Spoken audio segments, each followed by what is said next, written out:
the first of our 3 remaining quarterfinal games in the college football playoff. A unique matchup to ring in the new year. Just the second time Texas and Arizona State have ever met up. And it comes with everything on the line. Fan bases from far different paths, but with the same end goal. The Horns have the talent to bring it home. Contravian Weisner, a great weapon.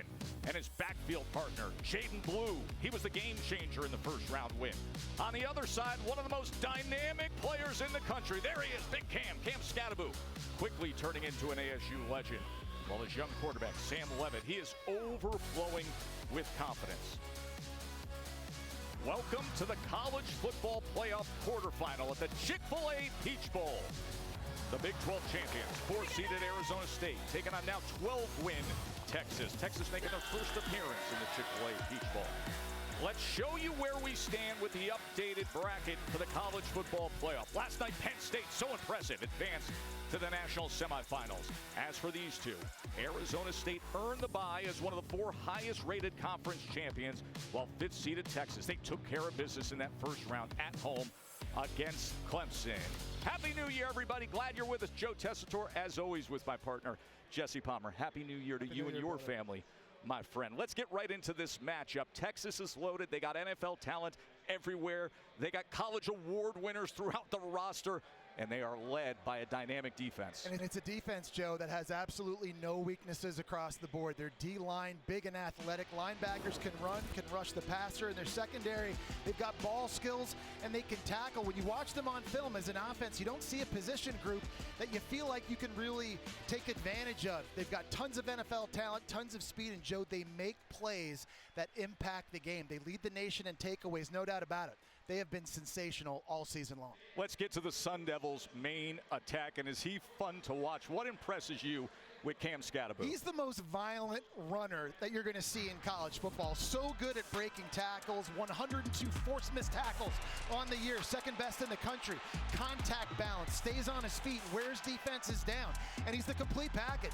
He can catch the ball, he can block, and he's been on fire, 3 TDs in each of his last 3 games. But what I think makes this offense unique, Joe, it's not just the O-line that blocks for him. The receivers and tight ends, they do their part as well. In the Big 12 title game, here's a swing pass. He doesn't even get touched because of the downfield blocking. So you get the feeling in this one. For Arizona State to win, Cam Scattaboo has got to go off, and this is the key matchup in the game. Scattaboo versus this outstanding Texas defense. Yeah, trying to contain that bruising back. Arizona State is trying to keep this dream season alive from 3 wins a year ago to 11 wins in this spot against the tradition-rich Texas Longhorns who stand in the way. Kickoff is next from Atlanta.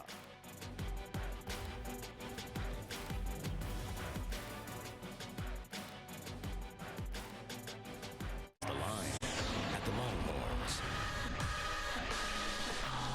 Battle-tested Texas conquered Clemson. Shotgun snap, Clemson under pressure, he's sacked. This defense is downright dominant. We've been in this environment. Our players know what the mentality is like, win or go home. The Sun Devils are out to prove they're a team of destiny. Force up! Our guys have been told they sucked all year. They just keep proving people wrong. To the end zone. Texas looking to be the lone star standing. Touchdown, Texas! Just like they planned.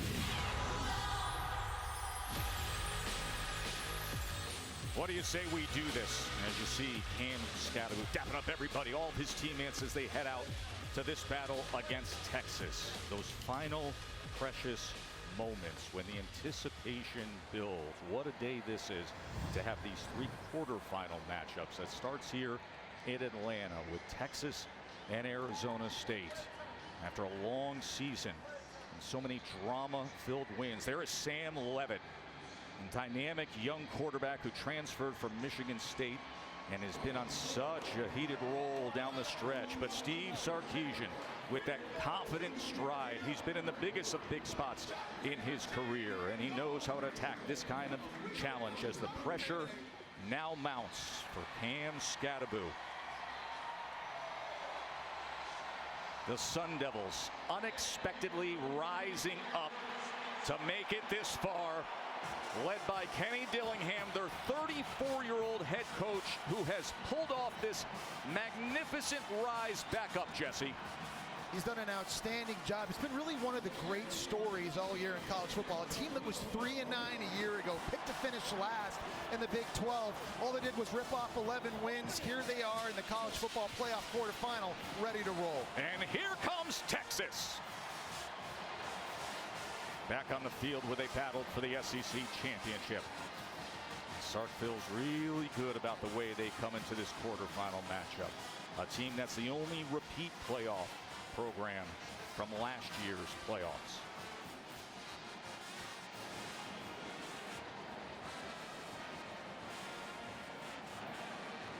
We have honorary captains that are legends from these programs for the coin toss. Aaron Ross, the former star defensive back. Jake Plummer, the man who led the Sun Devils to the Rose Bowl on this day in 1997. There he is. Of course, history for Texas as well, being here at Atlanta. They've now played in all the New Year's Six bowl games. They've won the other 5, a victory today, and they'd be the first program to have won all 6. What a day to just sit back and celebrate this great game, the first of 3 quarterfinal matchups. Teams, congratulations on a great season. Texas, you are the guest. This side is heads. This side is tails. What's your call? Tails. It's called tails.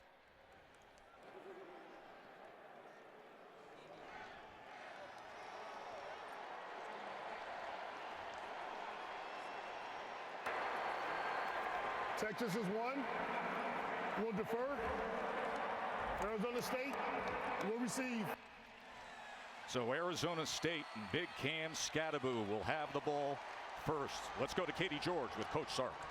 Thanks, Tess. Steve, your defense has been so good against the run all season long. What kind of challenge does Cam Scadaboo present? Well, you got to do a great job of the gap integrity, and you got to populate the ball. We can't count on one guy to get him to the ground. What kind of advantages are there having played just 10 days ago? Well, we've been getting tackled, and we've been having forced to tackle. So, you know, we got to try to see if they're ready to tackle, and we got to try to get the ball off, and they haven't been getting tackled lately. Thank you. Best of luck. Thank you. Taylor?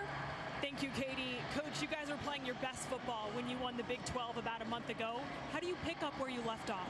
Yeah, we're going to find out early if we did a good job preparing our guys. Our guys have battled all year. They've overcome adversity. I'm excited to see how hard they play today. You're playing one of the best defenses in the country. What will be the key to attacking them? Yeah, we got to create explosive plays, and we got to find ways to run the ball, even if it's unconventional. Thank you, Coach. Tess? Taylor McGregor with Arizona State today. Katie George with Texas. As we're thrilled that you start the day with us here in Atlanta.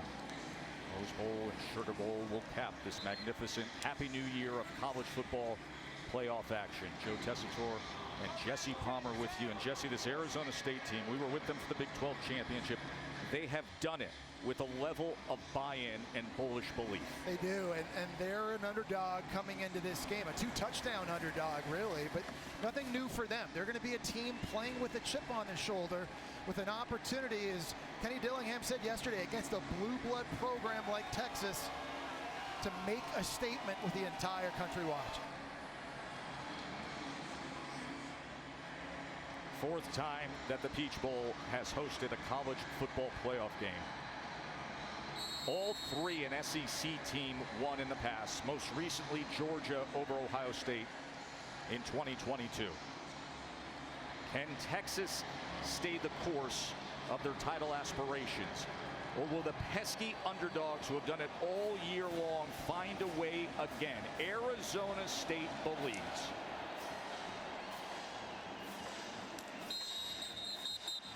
And there's a guy with a lot of belief in their quarterback, Sam Levitt. Yeah, he's been sensational as a redshirt freshman, very poised, but I think it's his athleticism that makes him truly unique. Here against Arizona, 3 rushers with an opportunity to bring him down. He feels the soft spot. He's able to move up into the pocket, keeping his focus downfield, hitting Shimon Mateo for a score. Big 12 title game, a critical 4th and 8, Joe, early in the game. Iowa State dropping 8 guys in coverage. He sees a lane to run. A linebacker's got to make the stop, but that scrambling ability, he doesn't even get touched. That athleticism is going to have to show up in this game against easily the best defense they've faced all year. He has been red hot down the stretch of this season as well. But you know who they always go to. Cam Scadaboo, as advertised, first run of the game. We talked about receivers getting blocks, and I want you to watch on the outside here. Michael Tapp at safety lined up one-on-one with Troy O'Meara, and O'Meara gets a great block. He helps set that edge for Scadaboo to get to the outside. So a 10-yard run for Big Cam. Now Levitt to pass. Gets it out quickly. It was a little bit to the outside, but it was hauled in that time by Mateer. Take a look at how good Sam Levitt has been. Again, only a redshirt freshman, on fire. 16 TDs, just 1 pick in his last 6 games. The moment never feels or seems too big for him, and this obviously the biggest stage he's ever played. And 3 touchdown passes on only 12 completions in the conference championship. As we quickly try to get it into space to Stovall, but he's wrapped up after a minimal gain that time. I think the critical thing for this Arizona State offense is trying to keep these third downs manageable against this Texas defense. And Marcus Arroyo, their offensive coordinator, has been extremely creative all season long, finding, as Kenny Dillingham just told Taylor McGregor, unconventional ways to get Cam Scadaboo the football, and this down and distance certainly could be a place for that. 3rd down and 4. Levitt looks left, comes back, tries to set up the screen, but they couldn't get it going with Scadaboo, and you can see the frustration with the miscommunication. Yeah, that's a throw that Sam Levitt and Cam Scadaboo connect on 100% of the time in practice. It was Barron Sorrell that was bearing down on Levitt this time, coming from the outside, but this is really an easy pitch and catch. He's able to negotiate the throw. Cam Scadaboo may have gotten tackled after the catch, but it's those screen type throws, those are the pitch and catches you just got to be able to make. Well, the true freshman punter, Canyon Floyd, on to punt away. Silas Bolden, very dangerous return man, back for Texas. They come after it, and just able to get it away. And it takes a bounce that Bolden fields. A flag is down back at the 28-yard line as they came charging in, did Jeff Banks' special teams unit. Maurice Blackwell, I have no idea, Joe, how he did not block that punt. He came through virtually untouched. The ruling on the field is the ball was not touched. Therefore, we have running into the kicker by the defense. 5-yard penalty will result in the first down. And keep in mind, it was 4th down and 4, first down, Arizona State. So that's Blackwell, number 37 for Texas, and he was trying, it looked as though he was trying to hold up. He didn't want to lay out and leave his feet. He was just trying to put both arms out in front of him to knock the ball down, but as you heard, he never actually made contact with the football. And that's why the penalty was called, giving Arizona State a fresh set of downs here early. Saw the reaction by Jeff Banks. He's one of the most outstanding special teams coordinators in the country. But his unit handing a first down over to Arizona State to open up this game.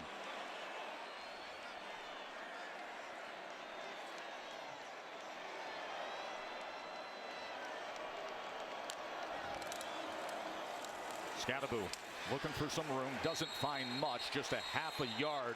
And Taylor, of course, Arizona State playing without their other chief offensive weapon. And that is Jordan Tyson. Tess, he had accounted for 41% of the team's reception prior to his season-ending injury in Week 14. So today, at receiver, it is going to be by committee. Now, they're really excited about Xavier Guillory in the downhill threat, but also look for Malik McClain to play a much bigger role today. And Taylor, he's a big guy. 6'4", 200 pounds is number 12, the receiver who they hope to step up. 2nd down and 9. Play action. Levitt goes underneath as it's going to end up being a 3rd and a long 2 as he goes to his big tight end, Shimon Mateer. It was a really nice job by Levitt that time, stepping up into the pocket. He'd gotten a little pressure coming from Big Bill Norton, and so good job of keeping his poise and getting his feet underneath him, delivering an accurate throw to his tight end. You got to think if you're Kenny Dillingham in this situation, 3rd and short, it wouldn't surprise me if this is 4-down territory right here. This might be a place you decide to take a shot knowing you're going to go for it again on 4th and short. 3rd and 2. Scadaboo, he leans forward and will move the chains. Tackled by Sorrell. Well, he runs with such a low center of gravity, Joe. And the thing that gives him such great contact balance is he runs with his shoulder pads squared the line of scrimmage. So he's able to absorb hits, stay on his feet, and keep chugging forward. This is a big challenge for Texas's defense, especially the front seven, to match his physicality, especially in down and distances like that. So Scadaboo will take a breather after a hard-earned first down. Kyson Brown comes into the game. He has breakaway speed.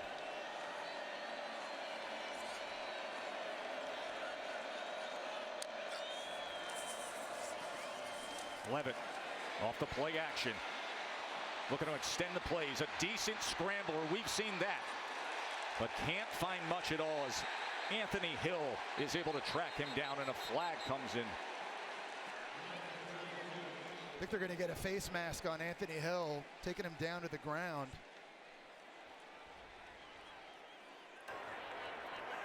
Personal foul, face mask, defense number 0.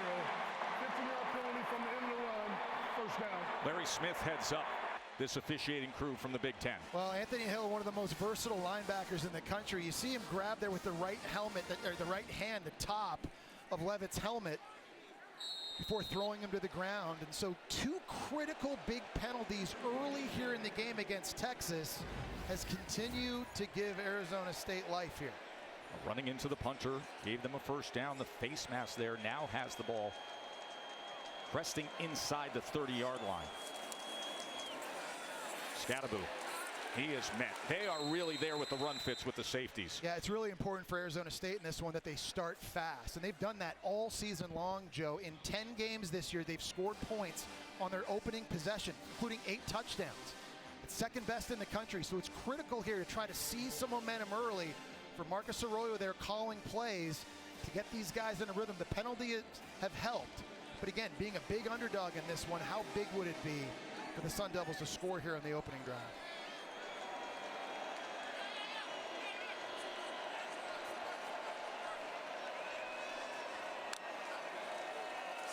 Second and 9. Levitt turns out of it. Nearly tripped up before he glides ahead to pick up some yardage. That's incredible. It's not easy to make Anthony Hill Jr. miss like that. We talked about the athleticism Texas's linebacker has, and when the plays break down and things get off schedule, Sam Levitt has this ability. He's got this speed. Kenny Dillingham coached Jordan Travis at Florida State. He told us yesterday his athleticism reminds me of Jordan Travis. When things break down, he can make good things happening. And you talked about his ability running the football and that athleticism. It's showing up early in this game. This will be the 11th play of this opening drive that was aided by 2 big penalties. It's a 3rd down and 5. They split the receivers 2 by 2. Levitt on 3rd down. He's going to try to run it himself, and he goes nowhere. Broughton was right on top of him. Now, kicking has been an adventure for Arizona State all season long. And they're only 4 of 12 on the year on field goal attempts of 30 plus. The Big 12 title game, Karsten Kiefer, a walk-on redshirt freshman, he had a 32-yarder. That's not him. That's not him out there right now, Joe.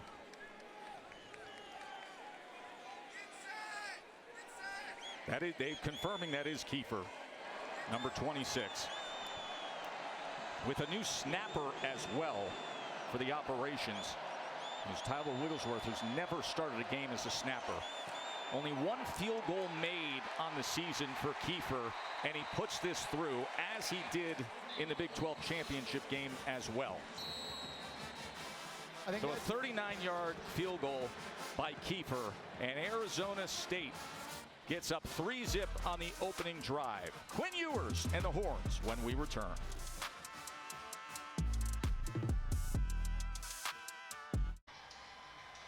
Aerial coverage is provided by Goodyear, the best seat in the house since 1925. Happy 100th anniversary to the Goodyear blimp. High above Mercedes-Benz Stadium here in Atlanta. 3-zip Arizona State. Told you they had scored on 10 of their opening drives this year. Make it 11 now. As they come down the field, couple of penalties helped out. And then the 39-yard field goal by Karsten Kiefer to get the Sun Devils on the board. Ian Hershey to be kicking away. Matthew Golden, dangerous return man back for Texas if he gets the chance. And he will return it from about the 2. And let's say hello, Jesse, to Quinn Ewers. And when you start sizing things up in the history of Texas football, well, there is Quinn Ewers with all the statistical superlatives of some of the best. Yeah, Joe, he's a guy, a gamer, that really has played some of his best football at Texas on the biggest stages. You think back to last year at Alabama, early this season on the road at Michigan. He seems to thrive in environments like this, and he is a bit banged up. He's dealing with an oblique injury and an ankle injury, but he's had 10 days off since their win against Clemson. This is probably the healthiest he's been since the start of the year, so I'm expecting Quinn Ewers to play well in this one.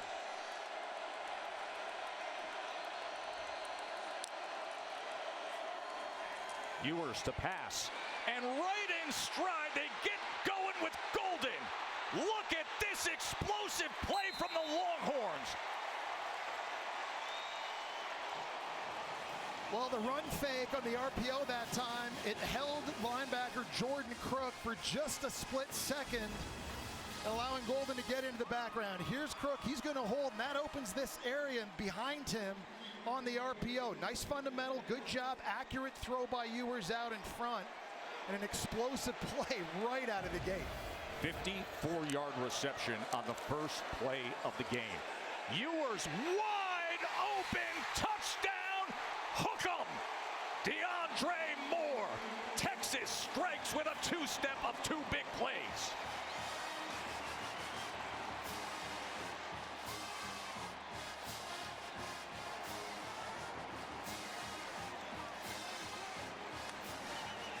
Texas had Jaden Blue that time on a swing route, and defenders all ran with it, and that just gave the window right here on the swing. Defenders going downhill. Here's Moore down the boundary on the wheel route. Just a little hesitation on the eye candy gets Arizona State's defense in trouble. Bert Auburn caps it with the extra point. Explosive plays. Texas is top 10 in the country. Top 10 in the country, and did they flex it right there? 2 plays, 2 big ones. The 54-yarder to Golden, and then Ewers in the zone to start this quarterfinal matchup to DeAndre Moore. 7-3 Horns.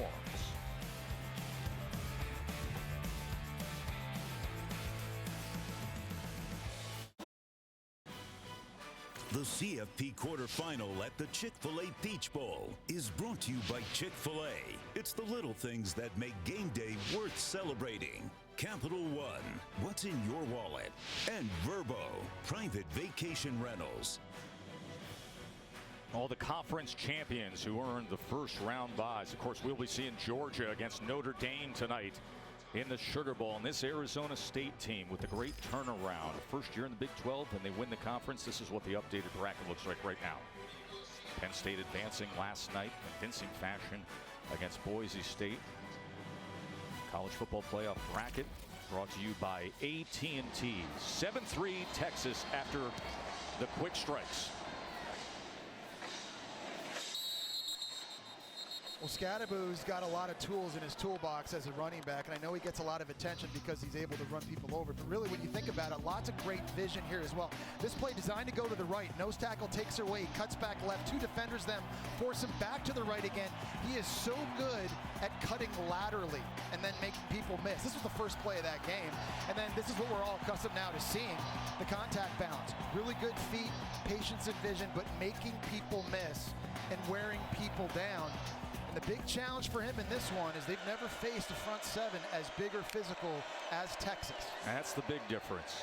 Levitt gets outside the pocket and quickly gets it to Malik McClain, and that's incomplete. McClain is one of the players they really need to step up in the absence of Jordan Tyson. He was a Penn State transfer and a guy that they were going to redshirt this year. In the Big 12 title game, they played him because it didn't count against his redshirt. He came up with a huge 43-yard completion on a go route. They need people to take over for that guy right there. Jordan Tyson has been their go-to with speed and route running and hands. Whenever they need a big play, they were able to go Tyson's way, but that's not the case today against a sensational secondary.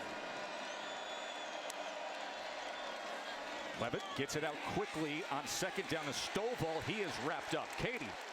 Yeah, Texas safety Michael Taff, he told us when you watch film of Cam Scadaboo, you'll notice he goes off his running path to seek contact, to punish and embarrass opposing safeties and corners. Taff said we have so much respect for him as a runner, but we also want to show him what it's supposed to look like, how a safety can really get after him. He said he's our target. Our whole focus today is shutting down Thor. That is the matchup of the day. Right now, Scadaboo 4 carries for 15 yards. 3rd and 8, empty backfield for Sam Levitt. 4-man rush. They back off and track him as he tries to extend the play, turns it around, and then throws downfield. But it was interesting. Colin Simmons, the true freshman, backed off the pass rush and spied Sam Levitt. It was a man-to-man coverage, and Levitt knew that when Anthony Hill went out with motion with Scadaboo, but it's 11 right here in the middle of the field. He's just going to try to spy him, fake the rush, get back in the middle, and at first it looked like Levitt had him outflanked. But it's Andrew Makuba, the Clemson transfer at safety, screaming downhill and forcing that throwaway. Now remember the last time Canyon Floyd, the true freshman punter, was on the field. It was a penalty that kept the drive alive. Silas Bolden with a chance as a return man to set up Texas in good field position as he returns it from the 25. And he breaks through. Look at Silas Bolden. Goodbye.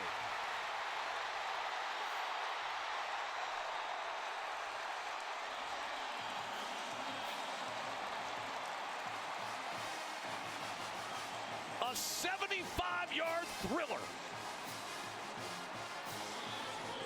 And the show band of the Southwest is rocking early here in Atlanta. Well, they say on punt returns, you just got to make one guy miss. Silas Bolden was able to make Malik McClain miss once, and they got a huge block by Ryan Niblett. You'll see it right here. And it springs him open in the middle of the field, and just too much speed for an outstanding punt returner. Explosive plays early on offense and on special teams, lighting up the scoreboard right now for Hookham. And for Bert Auburn, 176 straight PATs now.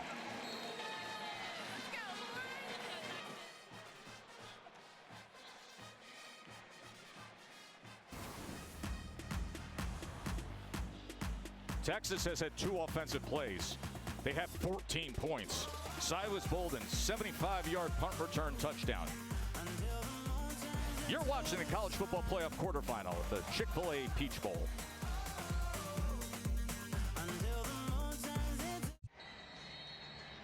Joe, Jesse, Katie, and Taylor with you here at the Chick-fil-A Peach Bowl, where Texas is off to a red-hot start to try to advance to the national semifinals.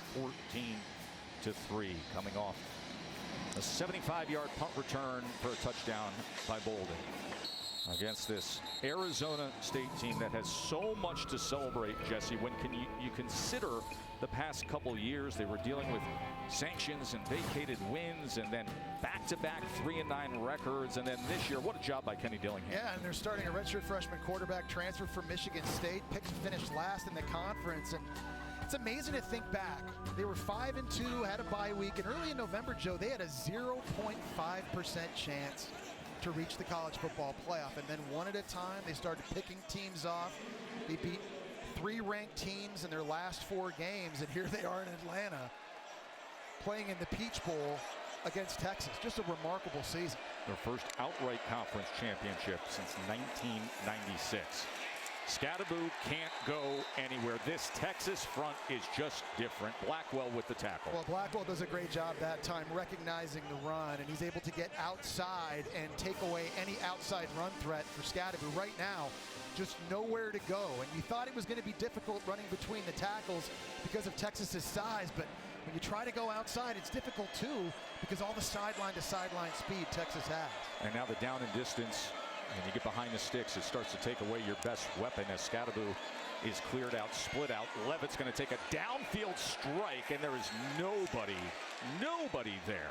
Yeah, Troy O'Meara and Levitt just not on the same page that time. They've had man-to-man coverage a couple ones, and Kenny Dillingham shaking his head because he knew that was an opportunity. You don't get Texas in a lot of press man coverage too often. So when you get those opportunities, you got to hit them. Now we're in 3rd and long again. You see Pete Kwiatkowski, the D coordinator for Texas. They've been spying Sam Levitt. They've done it with different guys. We've seen Anthony Hill Jr. We've seen Colin Simmons. You've got to be ready for the quarterback to scramble in this situation. 3rd and 10, A-gap pressure. He survives it for the moment. And then downfield crossbody is incomplete. I mean, Levitt's got some wiggle to him, but this defense of Texas is coming in hot. It was incredible that Levitt was able to make Jahdae Barron, the Thorpe Award winner, coming right up the middle, miss. And he's able to buy time. And he's just trying his best, staying on his feet, literally jumps in the air. Trey Moore can't get to him. He just couldn't get the throw down on the scramble drill. Texas mixing up the looks on 3rd down with spies, and this time bringing all-out pressure, forcing the redshirt freshman quarterback off schedule. Now, do they play keep away from Bolden in the punt game? Bolden went for a 75-yarder the last time. He's reversing course here, trying to find some blocks. A flag is down as Bolden goes out past midfield, but there's a flag back at the 40-yard line.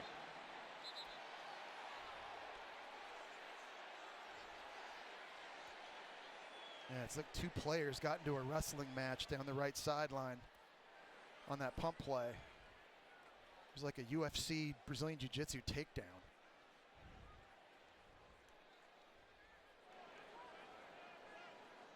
See both coaches looking for the explanation. Back-to-back 3-and-outs for Arizona State. During return, holding, return team number 24. 10-yard penalty from the spot of the foul. 1st down. Jesse, this is going to be Texas on offense for just their 3rd play of the game. 6 minutes left in the 1st quarter and a 14-3 lead. It's amazing, Joe. I think, Arizona State has had 3.5 weeks off since their Big 12 championship win. And I think when you have that time off, I think 2 things happen. 1, you look rested, or 2, you look rusty. Blocking, tackling, the fundamentals are just not there right now for Arizona State in any phase of the game. They've got to get it together. Texas scored 14 points in just 66 seconds. And taken down right away is Ewers as Prince Doorball, the Texas transfer playing against his old team, comes in. Yeah, and it's Hayden Connor at guard who's going to try to pull and block him right here, but there's just too much speed from the Texas transfer off the edge. Dorba really had a great game in the Big 12 title game. Didn't have a statistic, but he was disruptive. He's disruptive here early. Weisner goes out on 2nd down. Let's talk about the offensive line injuries for Texas, Katie. Yeah, Tess, worth mentioning that starting right tackle Cameron Williams was a game-time decision today after spraining his right knee against Clemson in the 1st round. He went through only half of pregame warm-ups today. Instead, you see reserve tackle Trevor Gooseby starting at right tackle. He took all the reps with the ones. Cameron Williams is available if absolutely necessary, Tess. Katie, as you know well, Gooseby has filled in both at tackle and guard admirably down the stretch of the season with various injuries. Kelvin Banks, the unanimous All-American on the other side, was banged up a little bit as well. Jake Majors was banged up in the Big 12 champ in the 1st round game, but he's good to go today. 3rd down and 12, and a timeout is going to be used, and we'll take the short break. 14-3 Horns here.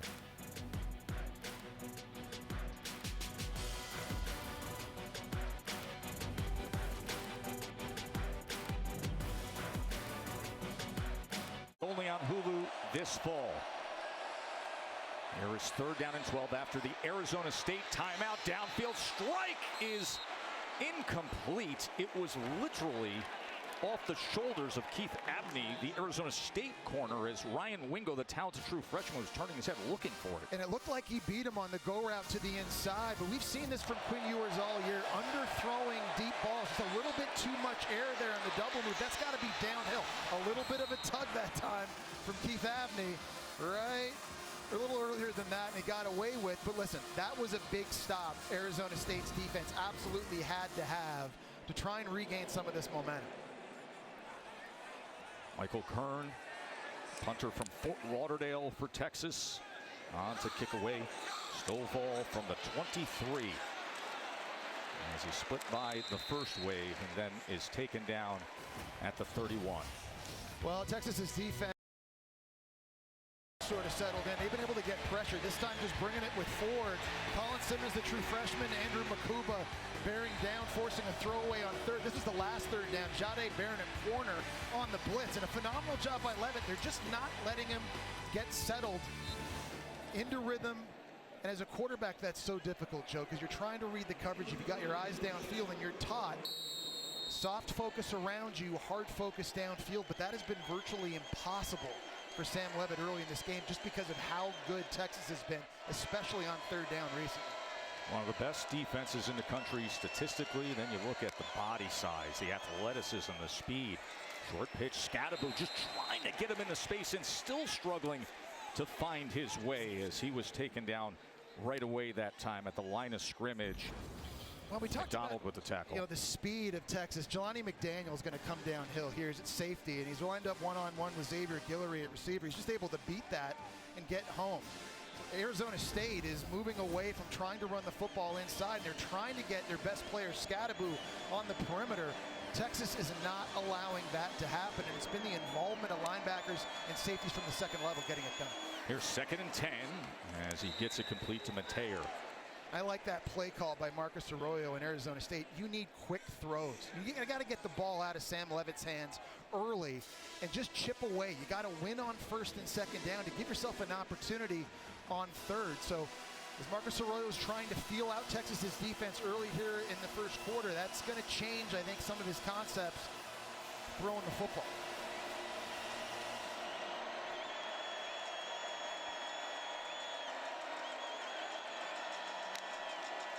Levitt on 3rd and 6. To the outside, and it's a 1st down connecting with the speedy Stovall. He was covered by Gilbo. No, I love the idea, and it's another quick throw. You're just getting it out of Levitt's hands quickly from behind center, and a bit of a rub route to the outside. Stovall working the flat, moves the sticks and moves the chains. You see up here at the top, inside release by the receiver. It just kind of slows Gilbo down in the nickel there for Texas. They get the conversion. Fresh set of downs.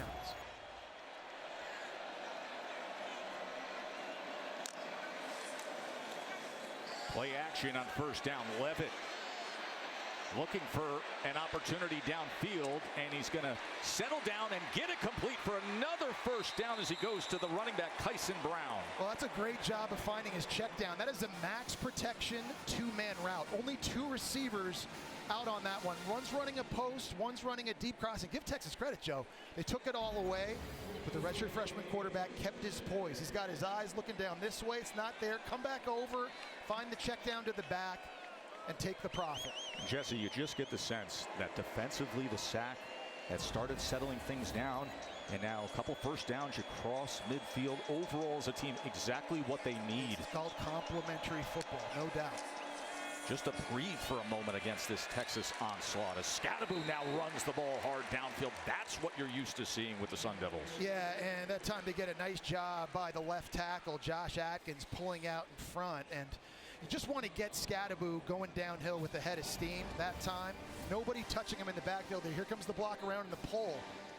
And a good job, again, attacking the perimeter. You're not seeing a lot of these runs inside. They accept that Texas is just much more physical and bigger than them. So you just got to be creative and find ways to get your best player the football. 2nd and 3. It was a little high as Mateer was trying to go up and find it.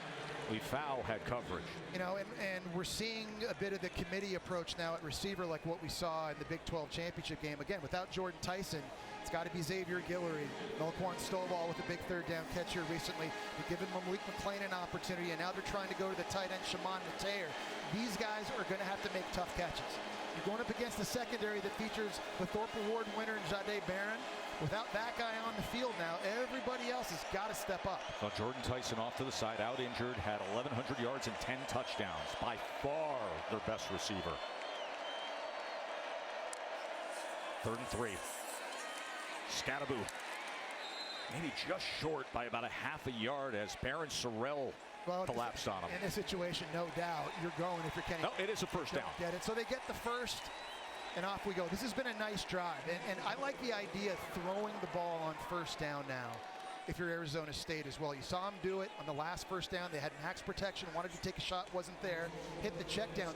Trust Sam Levitt to make the right decision. Texas right now defensively probably expecting run. This is a good place. Even if it's a short throw, you're just taking whatever you can get. The first down is under further review. And remember, our yellow line is unofficial. And when you were watching that play, that's why I called it. It looked like maybe just a football length short, but the spot on the field did give him the first down. So this Big Ten crew led by Larry Smith, they're going to take a look. Yeah, when I was watching it live with you, Joe, I was with you. I thought he might have been a little bit short too. Yeah, his forward progress, where that yellow line is, the football never quite got there. Nice job by Baron Sorrell getting the tackle. Anthony Hill joins the party. They're able to slow down his forward progress. The football stayed in his left arm. It was forward, but I don't think it got to the line. Well, you just see all those Texas helmets getting into the frame time and time again. We've covered them so many times this year, but whether it's Anthony Hill or Sorrell or the defensive backs coming in like Taft, they're always around the football. Yeah, Steve Sarkisian told Katie George at the start of the game, we got to gang tackle. We got to bring people to the party, get them involved, and they've been doing that with the speed going downhill. See that number 11, that young man, get used to the name Colin Simmons. He is going to be a megastar in the sport, as dynamic and athletic and exceeding all the expectations early on. After review, the ruling of the first down stands. So 2 for 2 on third down so far in this drive is Arizona State.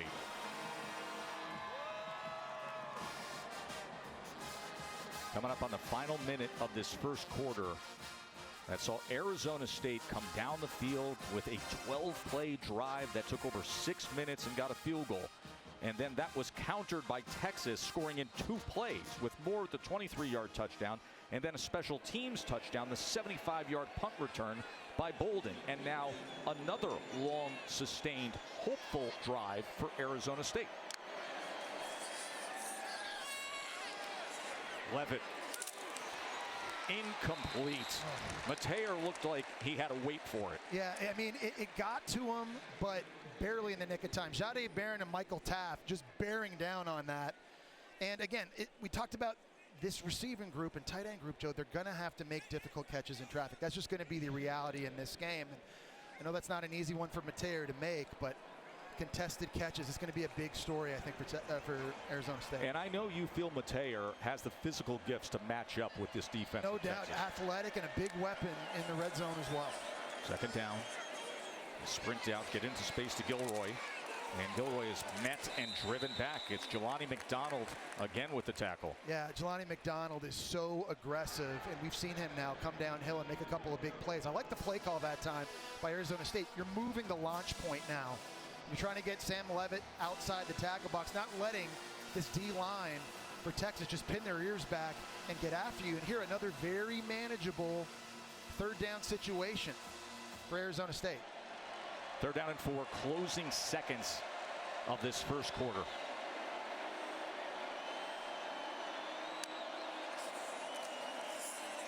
They go with the slant. It's caught, but not able to get upfield was Gilroy.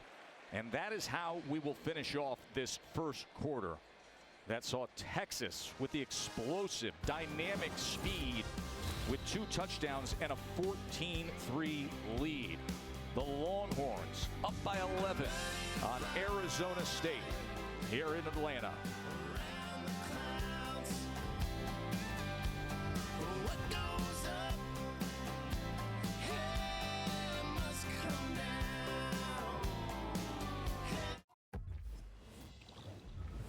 Welcome back here to Atlanta, here with Arizona State head coach Kenny Dillingham. 4th and 2, what goes into the decision here? Yeah, I mean, we came to win the football game, and you can tell they've had 2 explosive plays early that have really swung the game right here. They got 14 points really on 2 plays, 3 plays, so we're going to have to be aggressive. Will you go for it? Probably we will. Thank you, Tess.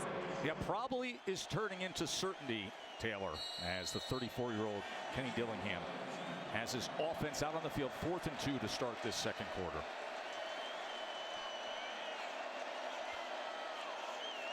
.53% on the year on 4th downs. 11th play of this drive, trailing by 11. 4th down, Scadaboo. Turnover on downs, Stonewall, Texas. Big Alfred Collins and the rest of them making a stop on 4th down. It's not a great scheme that time by Arizona State because they're trying to block a 320-pound Alfred Collins with the tight end. Come on. Just not going to be able to get that done. This is the block right here they're trying to get as they're running this to their right side. No shot. And he's been one of the most dominant defensive tackles down the stretch of college football. Outside of Jahdae Barron, Joe, he's played as well as anybody on this Texas defense. Not a lot of people had him on their NFL draft board at the start of the year, but as good as he's been against the run, collapsing pockets, creating turnovers, he's now got a second-round grade, Joe. Alfred Collins has made himself a ton of money this year. And after the turnover on downs, Wisner takes it ahead. There was a moment I remember we were covering a Texas game in November where you said, if I'm buying a stock price, this is the guy right now. Unbelievable just how he's ascending and in key moments of games stepping up and changing them. And that was a great example on that last play. 2nd and 7, a little bit of tempo. They get the ball out quickly. Again, it's Golden. It'll be 3rd and short after the completion of Ewers to Golden. Remember, they struck for a big play to open up the game. Yeah, and you see just how catchable of a ball Quinn Ewers throws. He can throw it from different arm angles. He gets it out quickly, but it's a very soft ball, making it easy on his wide receivers. That time thrown to the perimeter. Sam Levitt sits on the sideline waiting patiently to get another opportunity after turning it over on 4th down. 3rd and short as Jarek Gibson, the true freshman from Gainesville, Florida, comes in the game, as he often does in short yardage situations for the Horns.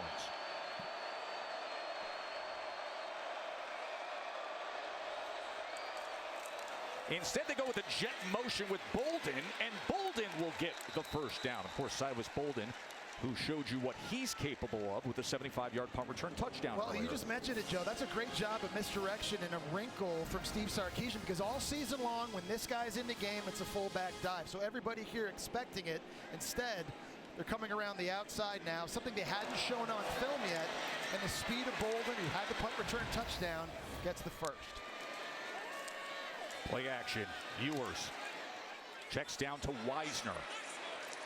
He goes ahead for about 2.5 yards, tackled by Robinson. One of the things I love most about Quinn Ewers' game, Joe, is how quickly he gets the ball down to his running backs in the check down. When guys are running downfield, he's not sitting there holding the football, trying to make a big play happen. If he doesn't have it right now, through his 3rd read, he's getting it out to Quintravion Wisner, who's going to make somebody miss and go get some yards.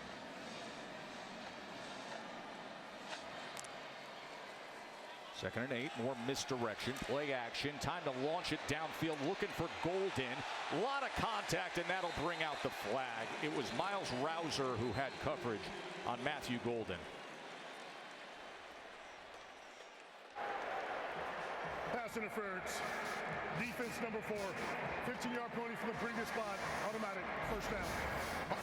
When you look at Golden, Matthew Golden, he really kind of started the year as a possession receiver, but as the season's gone on, he's become their deep threat, and a guy that Quinn Ewers has a lot of confidence in throwing downfield.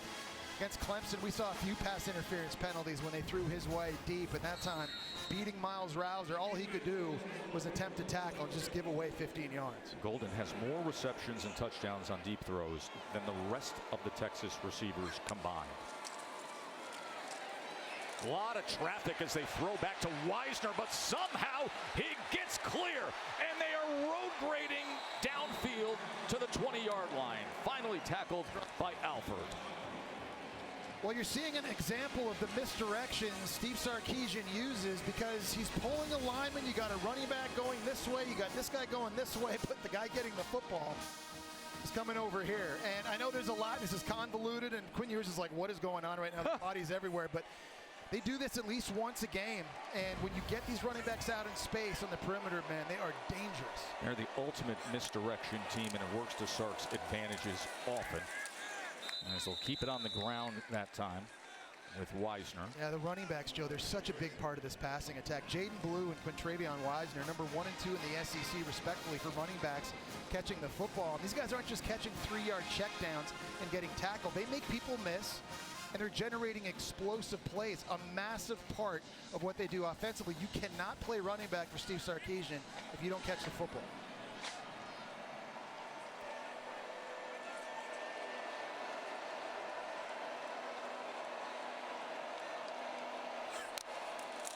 2nd and 8. Wisner not finding much as he is driven back that time immediately by Keyshawn Elliott. Yeah, this is a pretty good run defense, too, from Arizona State. They're giving up 117 rushing yards a game, which is second best in the Big 12. And their D-line is not very big, but they're physical. What I love, though, is how the linebackers and the safeties play downhill. Keyshawn Elliott is a big body at 6'2", 230, and he's able to kind of work through the trash that time, find the football, make a good tackle. See that big offensive line with the distinct size advantage in this Chick-fil-A Peach Bowl. 3rd down and 7 for Quinn Ewers and the Horns. To the end zone, it is batted away. He was looking for Gunnar Helm, but Alford defended it. Well, it's an Arizona State defense that really prides itself in not giving up big plays. And they've given up a few early in this one, but that time dropping a lot of guys in coverage. And how about the Texas transfer? Xavier Alford climbing the ladder and knocking that thing away. He's been at 3 schools. He was at Texas, then went to USC, and now starring for Arizona State. 36-yard attempt now for Bert Auburn.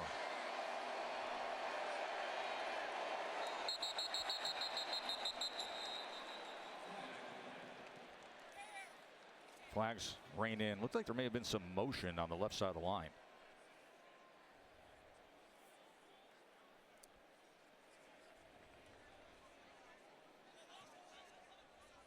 See which way this goes.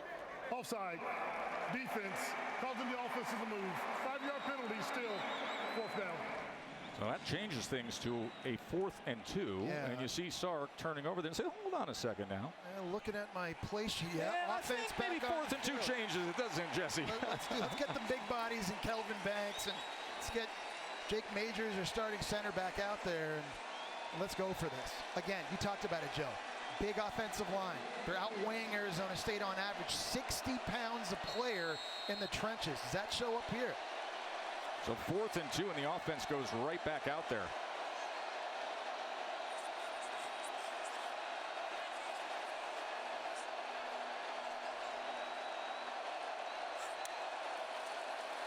They're going to pass on 4th and 2. And going up high is Golden. He has become a dynamic player for Texas. And I mean, that was perfectly covered by Arizona State. Keith Abney was in perfect position. I thought that was going to get picked and maybe taken back to the house.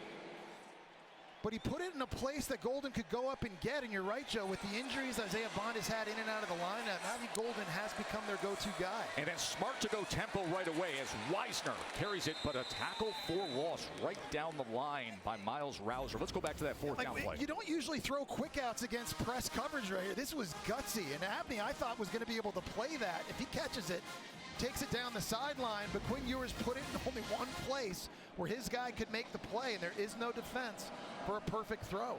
Well, Jess, Sark agrees with you. He turned around to his staff and said, what are we doing, guys? That is too dangerous of a play there. Well, risk turned into reward, Katie. 2nd and goal. Wisner looking for anything as he spins his way inside the 5. It'll be 3rd and goal. It's the identity of this offense. I know, we show Steve Sarkisian a lot, and we know what he's done, all the places he's been. They throw it up and down the field, but running the ball has been the calling card for Texas on offense this year. The offensive line has been a strength for them outside of the 2 Georgia games. And so in this position of the field down here, if you're Steve Sarkisian, I think you can afford to be aggressive if you want to keep running it. 3rd and goal.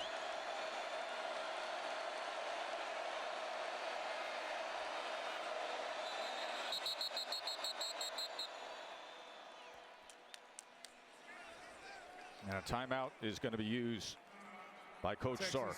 The first of the half will be a full media.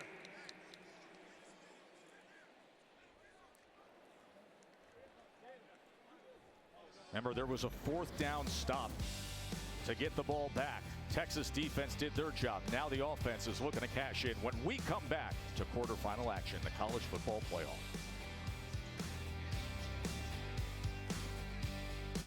Glad you're with us to start this happy new year of college football playoff quarterfinal action. Of course, coming up next, Ohio State and Oregon in the Rose Bowl presented by Prudential.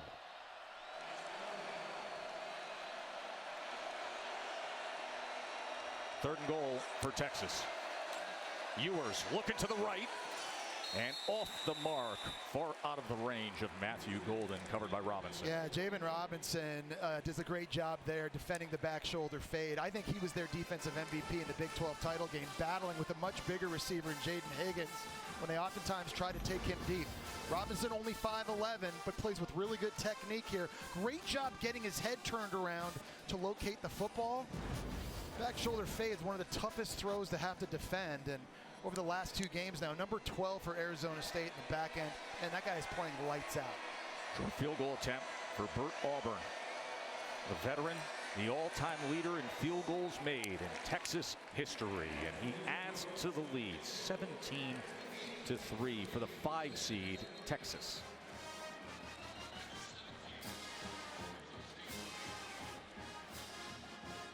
Started off the day so red hot. Smarter Decisions brought to you by NerdWallet. This is the 2nd play of the game. Faking a swing pass, DeAndre Moore on the wheel outside, and then Silas Bolden making a big one on special teams. One guy missed, you get a great block, and it's off to the races. And Joe, we're up here in the booth, and like you even blink once, and all of a sudden Texas has 14 points. He jumped out on top, and since that time, Arizona State just trying to regroup. You get the feeling now at this point of the game, offensively, Arizona State has got to be able to come away with points here and get into a rhythm and get that guy, the guy that finished 5th in the Heisman Trophy voting, Cam Skattebo, get him lathered up. Cam Skattebo, who the last time we saw him in that Big 12 championship game, had 170 yards on only 16 carries. And to this point, 9 carries for just 26 yards. That's 2.9 per.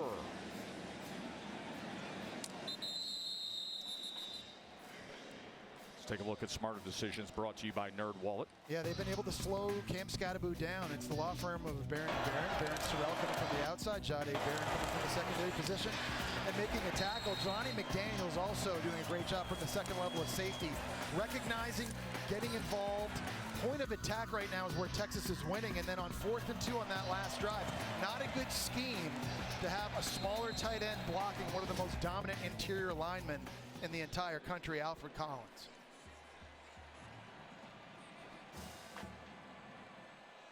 What will be the answer for this Arizona State offense? They go jet motion with Stovall, but right down the line with pursuit is Makuba. Taylor, what can you tell us? Tess, Skattebo is incredibly frustrated down here. After the 4th and 2 stop, this was him on the sideline. Came down, threw his helmet. He's really upset with the protections or lack thereof. And he came up, stormed away from his coaches and said, I'm done with this. We have a game to play. He needs to find his poise in order to get back into this game, guys. It's interesting observations. Taylor's right on top of it there on the Arizona State sidelines.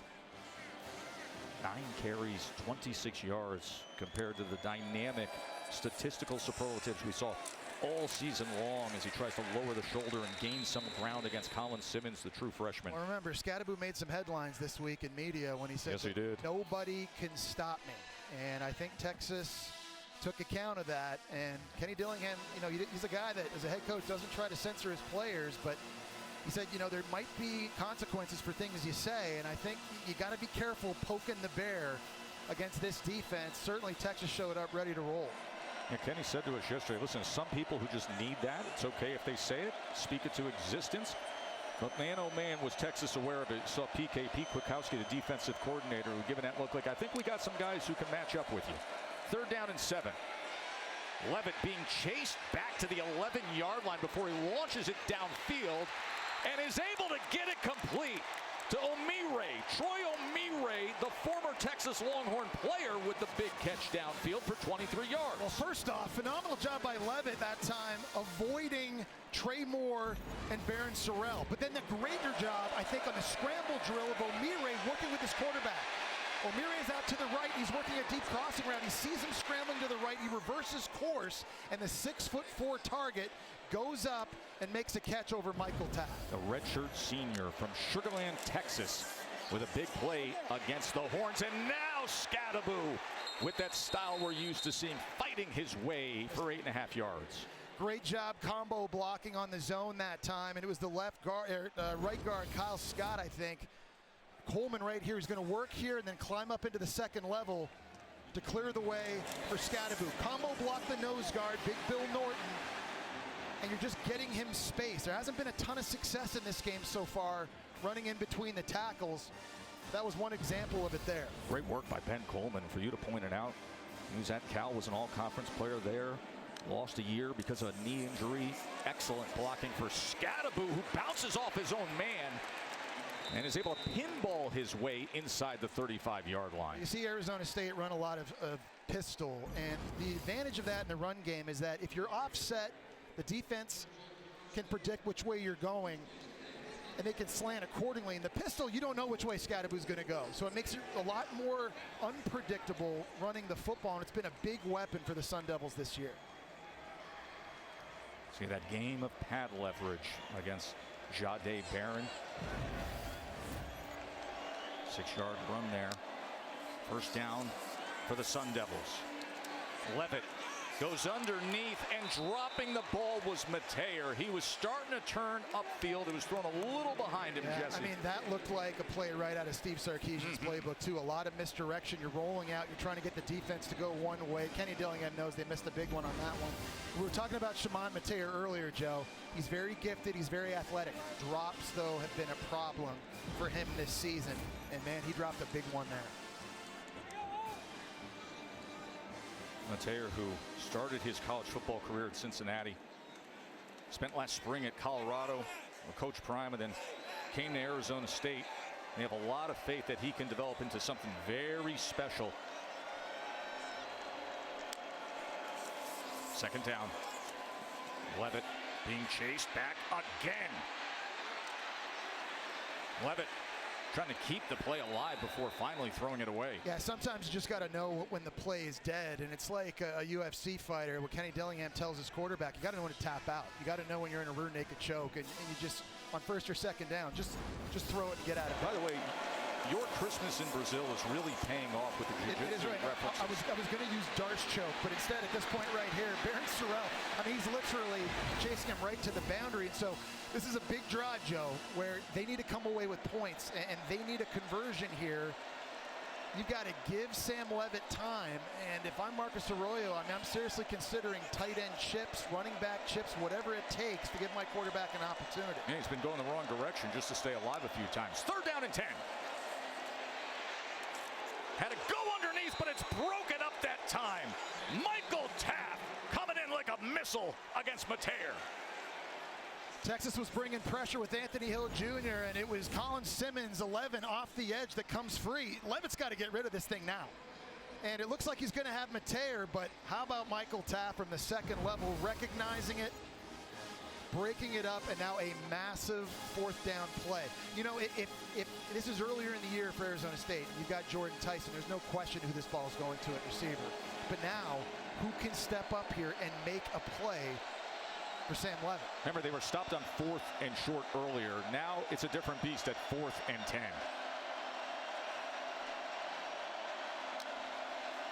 Fourth down and 10 for the Sun Devils.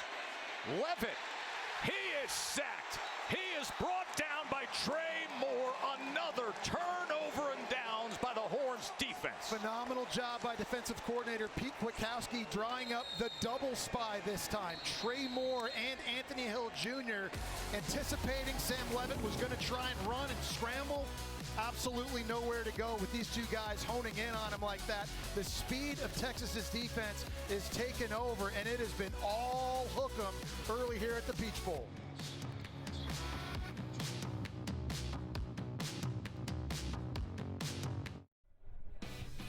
The CFP quarterfinal at the Chick-fil-A Peach Bowl is brought to you by AT&T. Connecting changes everything. Allstate, you're in good hands. And Mercedes-Benz. Glad you're with us, and a happy new year to everybody. Joe Tessitore, Jesse Palmer, Katie George, and Taylor McGregor here in Atlanta. College football playoff quarterfinal action at the Chick-fil-A Peach Bowl. 17-3 Texas, Jesse. Back-to-back turnover on downs as the Texas defense came up with the stop again. Well, you see the time of possession, it's been lopsided, but that's because Texas scored on their first 2 plays on offense and then a punt return, so they haven't had the ball much. Arizona State's defense here with a good stop early on this drive. Jaden Blue can't find anything at all. It's important to note Arizona State a bit short-handed here in the first half defensively, with the star nickel Shamari Simmons missing the first half because of a targeting penalty called against them in the Big 12 championship game. So it's Montana Warren, the redshirt freshman number 9, working in the slot. And you just wonder if Steve Sarkisian's going to try to attack that before this first half comes to an end.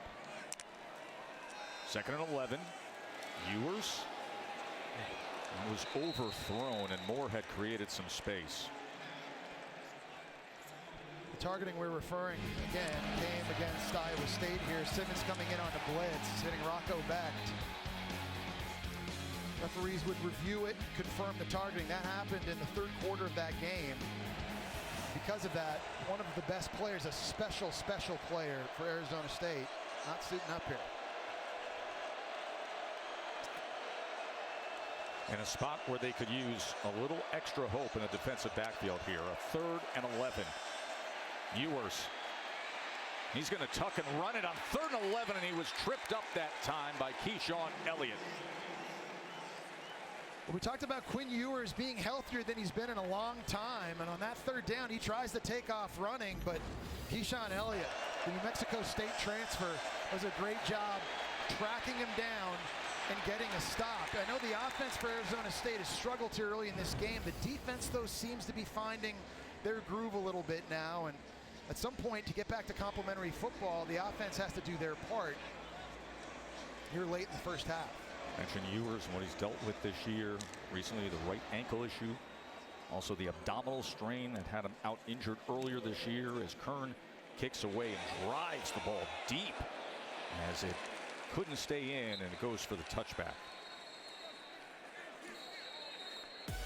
Arizona State and Cam Scadaboo, can they find that scoreboard before halftime? We'll find out next from here in Atlanta.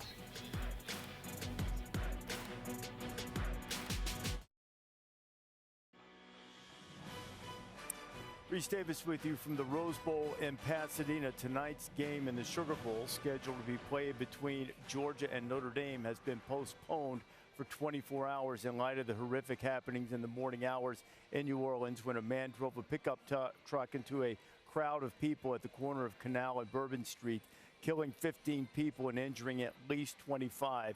Officials in New Orleans, including Sugar Bowl officials, just spoke a few moments ago and said that the game would be postponed as they continue to try to make sure that the area is as safe as possible. We'll have more on this at halftime, Joe. That is the breaking news that Reese Davis and the crew in Pasadena providing as to the ongoing national story of the terror attack in New Orleans, the senseless violence that we all woke up to, and the tragedy that the Sugar Bowl quarterfinal game between Georgia and Notre Dame is postponed. There are numerous reports based off of what was the FBI investigation news conference that happened moments ago. We urge you to read up on that, as the FBI is asking for the support in the investigation of for the public as well. As we are here in Atlanta with this quarterfinal game, but obviously our thoughts, our prayers, and so much of our attention is on the happenings in New Orleans with the tragedy there. That, as Reese has given us the breaking news and the first word that we're getting, that the Sugar Bowl game between Georgia and Notre Dame is being postponed at the time after the horrific terror attack that took place overnight in New Orleans. And of course, we will have more on that in the updates coming at halftime.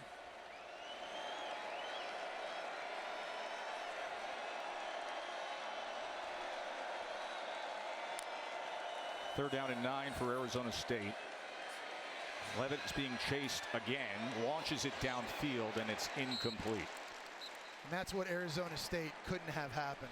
Go 3 and out in this situation with a little over 2 minutes to go. Texas has 2 timeouts left. Remember, Arizona State received to open the game.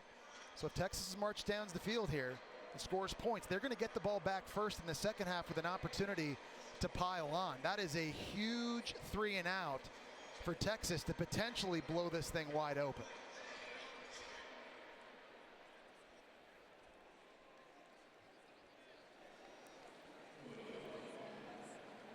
Canyon Floyd, true freshman punter. He's thinking about a fake here, and he's going to throw it downfield and get it complete to Lonawong. Blazin Lonawong, the reserve defensive tackle, on a pass from Canyon Floyd on what was 4th and 9 from their own 21-yard line. Texas wasn't ready for it.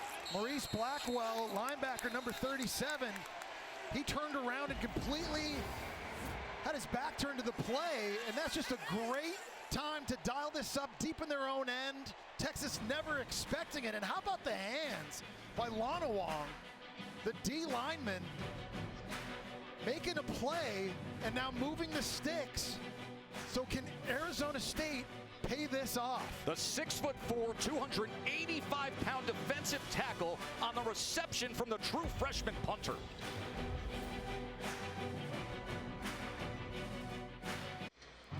Nothing like your 180-pound punter throwing to your nearly 290-pound defensive tackle. So for Kenny Dillingham, I mean, is that aggressive or is it desperate? I mean, I think it's a little bit of both is the answer, but I think he understood the situation in the game, and the last couple minutes of this half and the first couple minutes of the next one, Texas getting possession might not have been good, so he dialed it up, and it pays off.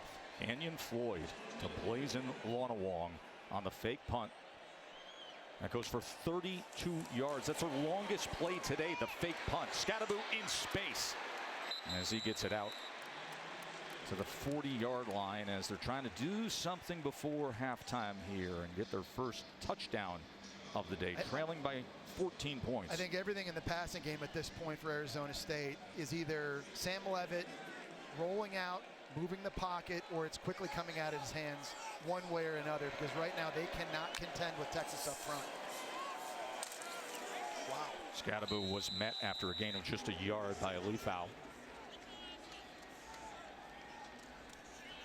You're seeing the physicality.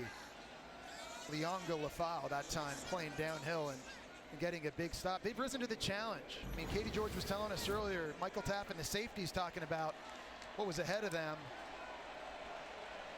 That time there, two helmets colliding. A runner is not a defenseless player, but remember, if you make contact with the crown of the helmet, that is targeting, and I think that's what Arizona State fans want. 3rd down and 1. They're going with the quarterback sneak from Leavitt as he will move the chains. 2 timeouts remain for Arizona State. Had the fake punt successfully moments ago to spark things. We'll see if they can cash in before halftime. Kenny Dillingham at 34 years old has had this great turnaround from the program, but this is quite the challenge against this loaded Texas team in this spot. They're spending a lot of time. Kenny Dillingham wants them to go quickly, but just draining precious seconds. Play action just over half a minute before halftime, and it's complete and out of bounds to Gilroy. Yeah, that time, one of the few times in this first half that Sam Leavitt had a very clean pocket and an opportunity to survey the field. A nice job to the outside by Guillory, working the comeback route and having good awareness. This 2-minute situation, getting out of bounds and stopping the clock. I want to remind everybody that Reese Davis will give us the latest concerning the breaking news affecting the Sugar Bowl coming up at the half.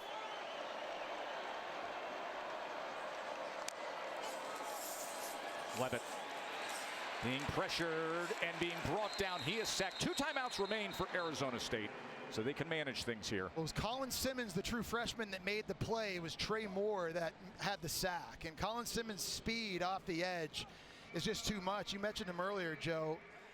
8 sacks on the year, leads all freshmen in the country. The speed here, but it's Trey Moore that's able to clean it up. And Trey Moore, last year's American Conference Player of the Year, he's really come on these last 6 games now, getting sacks, forcing fumbles.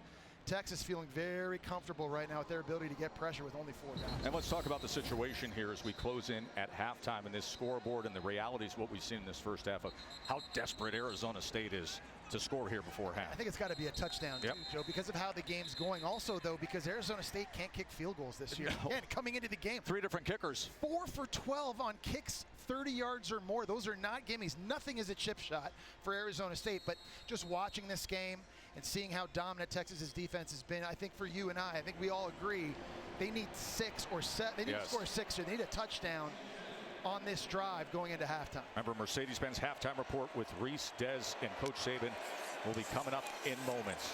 2nd and 11 off the timeout as he's able to connect, and being flipped over is Stovall. Really good tackle by Jahdae Barron, not letting him get to the boundary, get out of bounds. Jahdae Barron, the Thorpe Award winner, the nation's outstanding defensive back, not only because he's great in coverage and his 5 picks lead the SEC, he likes to tackle. He will put his face in the fan, and you saw it right there. Absolutely textbook, forcing Arizona State now to burn its final timeout. Thorpe Award winner with the tackle there, and with that, yes, it is exhausting the last timeout. 22 seconds remain. As if it's a 3rd and 4. This Texas defense, led by their coordinator, PK, Pete Kwiatkowski, so talented, so difficult to move the ball against.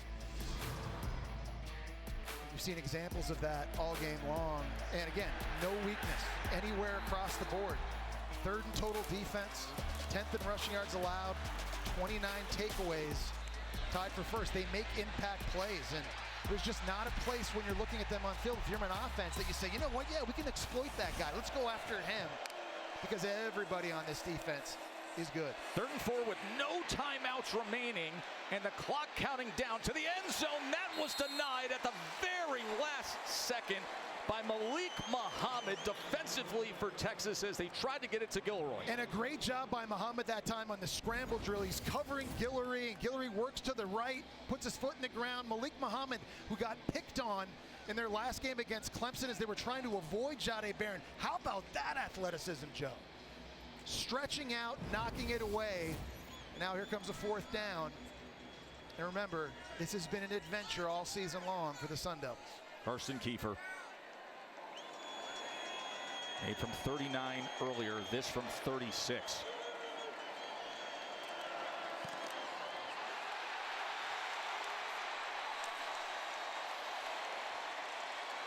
And I think right in the middle of that defense, it was Ethan Burke. I think Ethan Burke at 6'6" got a piece of that. From Austin, Texas, right in the middle, lined up right over the center, got his big paw up and knocked that thing down. See Kiefer. Look at big 91, get the right hand. Wow. How about the special teams by Texas in this game? Excellent. Silas Bolden on the punt return touchdown, and now that field goal block. Do you remember that cutaway we took, the shot of Jeff Banks, the special teams coordinator, who was so frustrated after the running into the punter? Yeah, right. I think his unit has responded. I think he's settled down a little bit. The blood pressure has come down. I think he'll take it into halftime feeling okay. Speaking of halftime, a reminder that the Mercedes-Benz halftime report with Reese Dez and Coach Saban is coming up, and we have the breaking news out of New Orleans as Jaden Blue takes the carry here, that Reese has already informed us moments ago that the Sugar Bowl between Georgia and Notre Dame has been postponed after the tragedy, the news we all woke up to, the terror attack in New Orleans. So they will give us the latest as to the circumstances we're dealing with in moments. But first, let's go to Katie. Thanks, Tess. Steve, your defense has been excellent. Your offense scored on the opening drive. What have you seen from that group since then? Well, we got to find a run game right now. We're out of balance without running the ball. We missed a couple opportunities in the pass game, but they've been holding the ball a ton this first half as well. Thanks for the time. Thank you. Taylor? Coach, how do you finish drives in the second half? Yeah, we got to get in the low red zone. We're not running the ball great right now. We got to be better. I got to do a better job coaching to put these guys in position to be successful. And then we're getting absolutely destroyed on special teams right now. Thank you, Coach. Tess? You know, the blocked field goal to cap the first half. And of course, the big punt return touchdown by Texas as well. 17-3. As we will head to the studio for a Mercedes-Benz halftime report after these messages.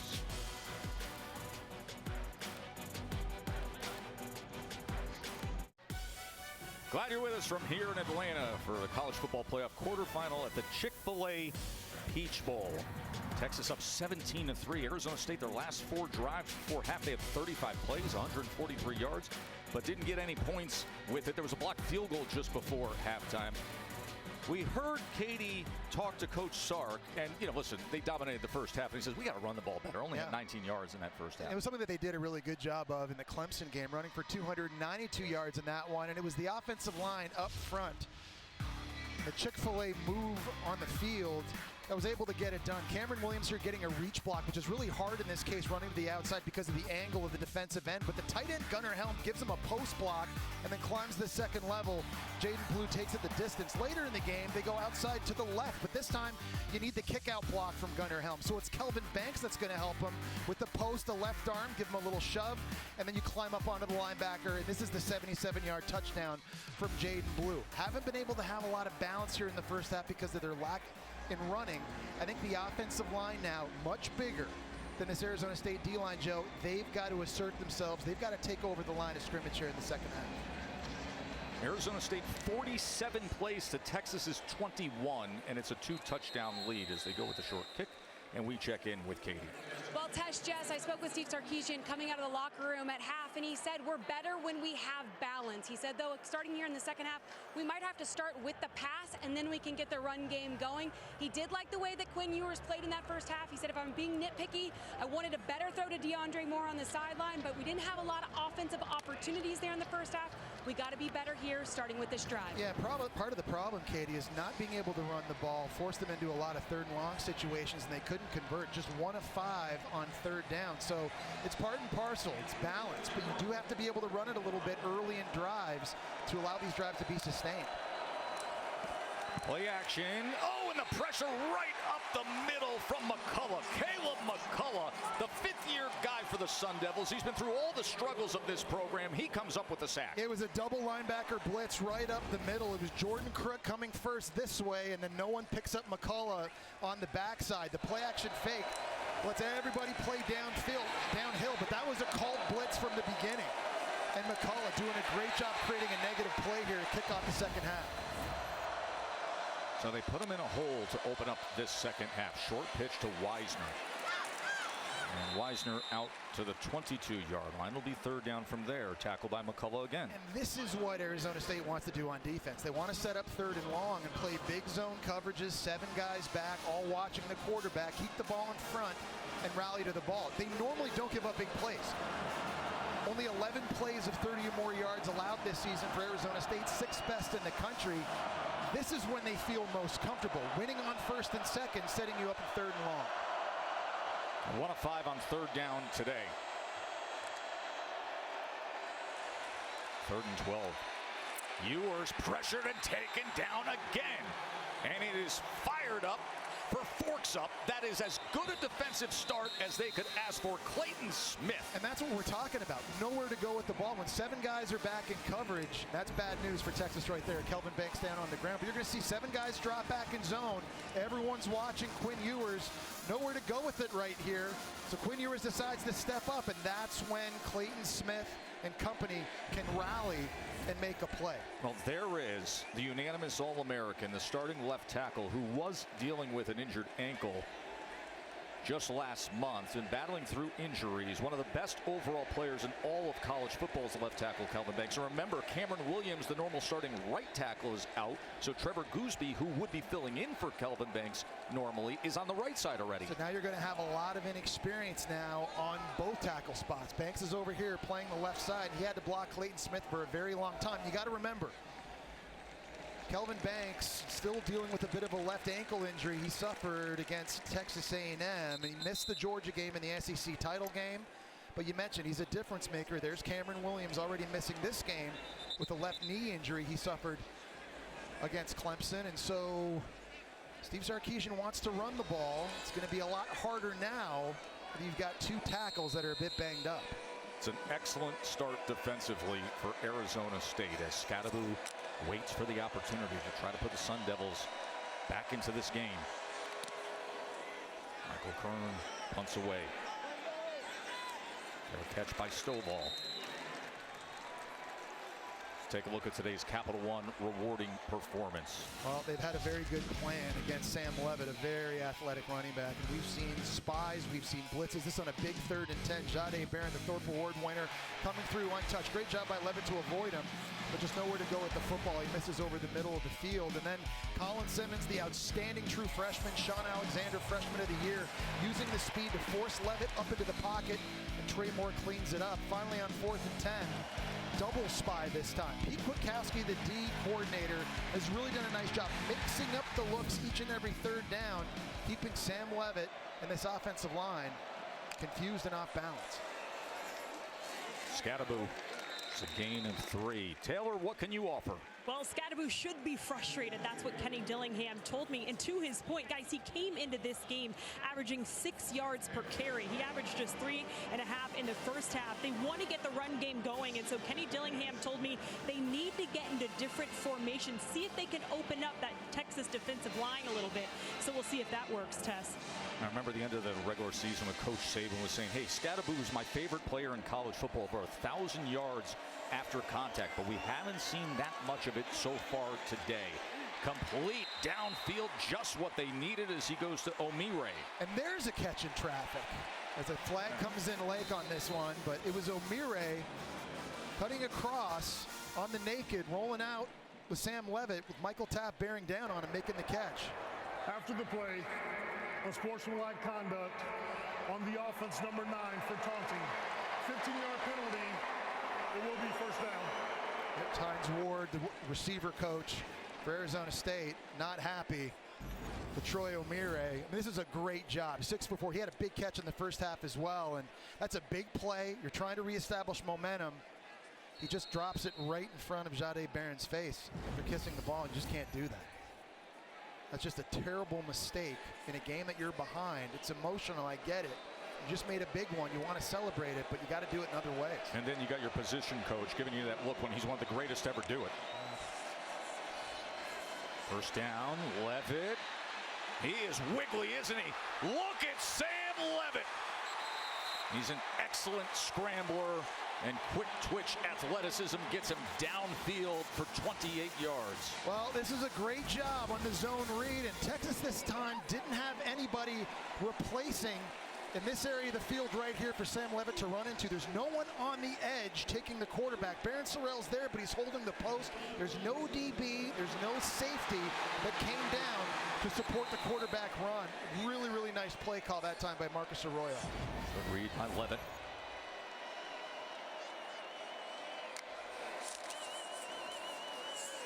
Now he is taken down immediately by Trey Moore.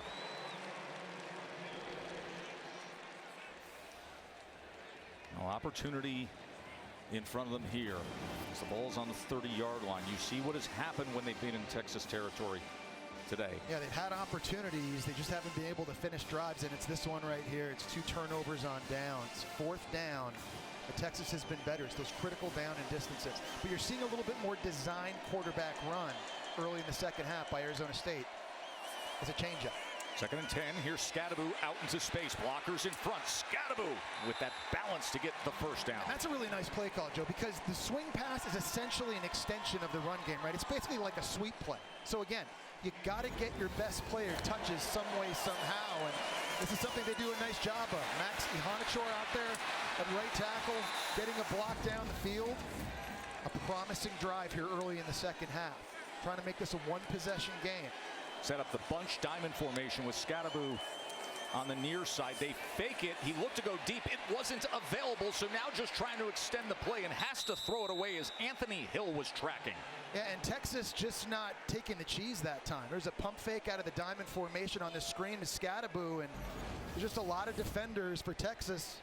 They're just playing off. They're not biting this. This is what they're trying to show at the bottom of the screen. Trying to get Shimon Mateo right here down the boundary, but it's not available. Nice job staying disciplined in the back end by Texas's defense. That's the guy who keeps them disciplined. PK, Pete Kwiatkowski, veteran defensive coordinator, one of the best in the business.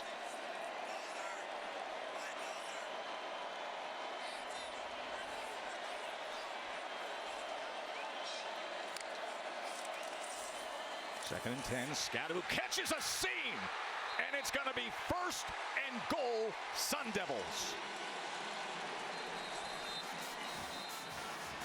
Ben Coleman and Lee Fatanu, center guard. They're the ones that get push on Bill Norton right in the middle of the play. See Michael Taft down for Texas, but this is it right here. This is the block. 1, 2. Against a 330-pound nose guard, not easy to do. That could not be executed better in the zone play. And how about Ben Coleman, the transfer for Cal, climbing up into a linebacker. And finally, Cam Scadaboo able to get in the second level of this defense. And you know, it's interesting. Katie told us earlier in the game, she talked to Michael Taff, and she said, you know, Cam Scadaboo has to learn what safeties can do when they come down to tackle him. I think Michael Taff just found out. Michael Taff, who has the medical staff out to tend to him, he made the final defensive play in the first round game against Clemson to seal the win, defending a fourth down pass. He is the guy that they always talk about as just being the glue, the heart and soul, not the most talented, not the most athletic, not the fastest, but tough and smart and confident. And he's played at such a high level for this defense on the back end against the run and the pass. And we talk a lot about Jahdae Barron, the plays he's making as the Thorpe Award winner. Michael Taff has been as important to them. See a big hit. Both helmets collide. Scadaboo feeling it now. This offense has a little bit of rhythm. And I know for most of the first half, Joe, it just felt like Texas was dominating this thing. Arizona State's a touchdown away, and all of a sudden, we're a one-possession game. And there was such concern at halftime that, hey, we're in this big hole, and all of a sudden, Texas is going to start the second half with the ball. The defense did their job, and now the offense is down the field. And this is what Cam Scadaboo said earlier. No one respects the fact that I'm the best running back in the country. You know, you mentioned this earlier, Joe. Sometimes players play better when they know they have everybody's eyes on them. And you get everybody fired up by what you say, but Kenny Dillingham believes Cam Scadaboo is one of those guys. He likes the attention. He doesn't mind calling people out. He doesn't mind the challenge. Big opportunity for this offense here down in the red zone. First and goal, can they cash in?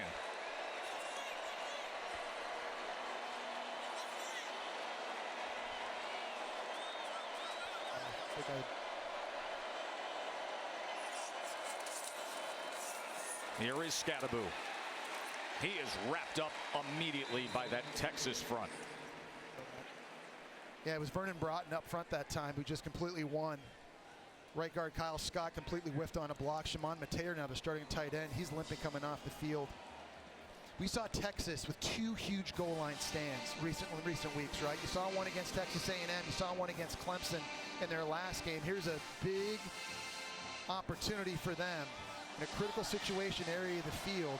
This D-line has got to show up.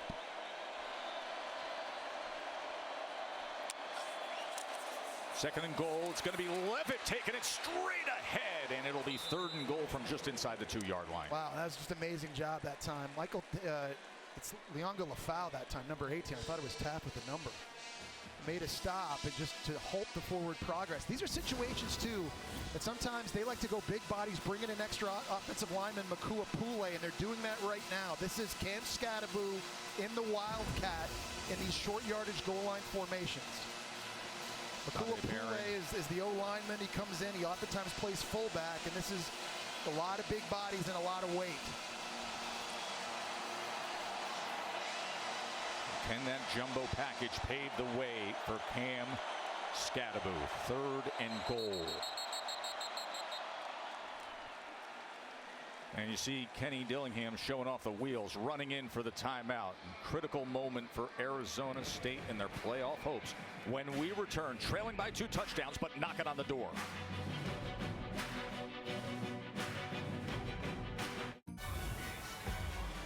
Look at this access we're giving you. You see Dan Lanning there, the head coach of Oregon, as the bus is arriving at the Rose Bowl, the college football playoff quarterfinal. The Rose Bowl presented by Prudential, set to come your way. Ohio State in Oregon, playing in the granddaddy of them all to see who advances. Right now, it's Arizona State trailing by 2 scores, a third and goal for the Sun Devils.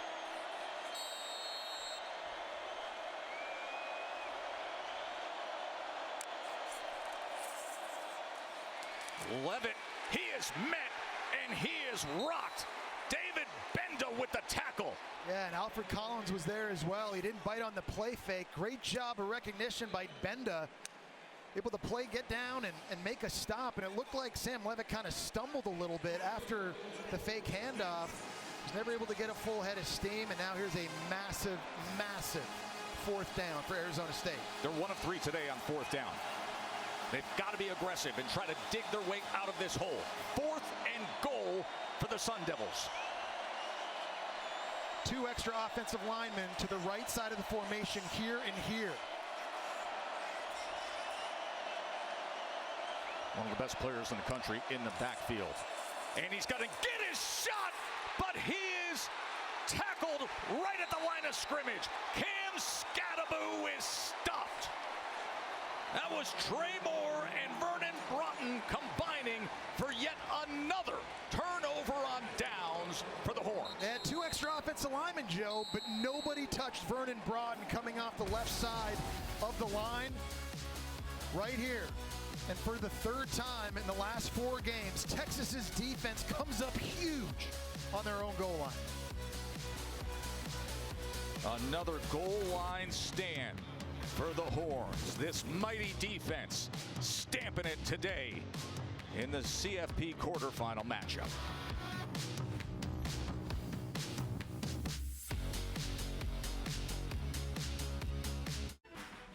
The CFP quarterfinal at the Chick-fil-A Peach Bowl is brought to you by AT&T. Connecting changes everything.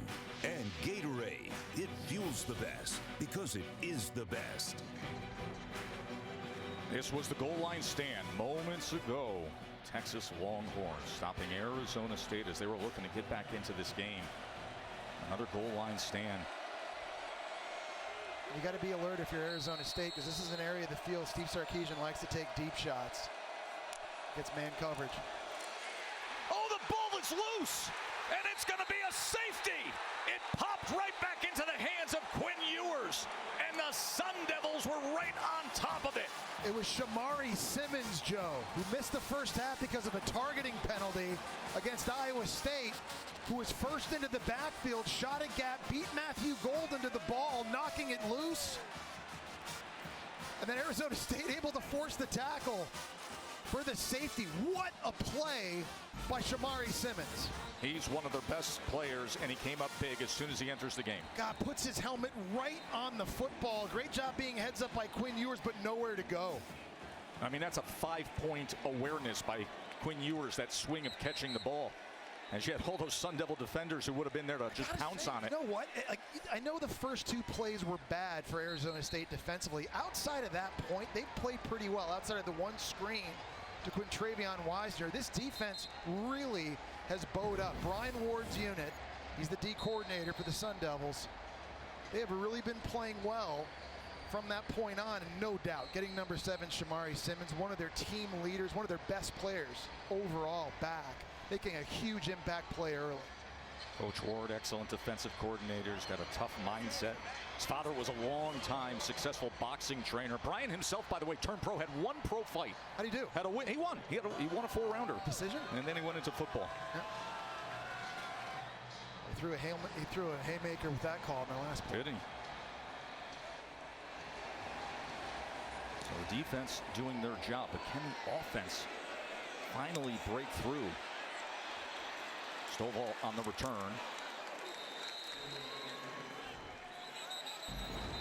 Crazy last 2 plays here in succession. Vernon Broughton getting the first hit on Cam Scadaboo on 4th down by the goal line. They get the turnover on downs.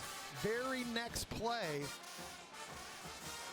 Shamari Simmons able to shoot the gap here, get in the backfield, hit Quintravion Wisner, and they get the safety. Now, if you're Arizona State, they've been able to move the football in this game. You see the coaching staff, Brian Ward, the D coordinator, all fired up. Arizona State offensively, they have to capitalize and they have to punctuate these drives. They're getting down into the red zone, but they're not coming away with points. That's got to be different here. That's got to change. Down in the tight red area, they've got to start executing at a higher level.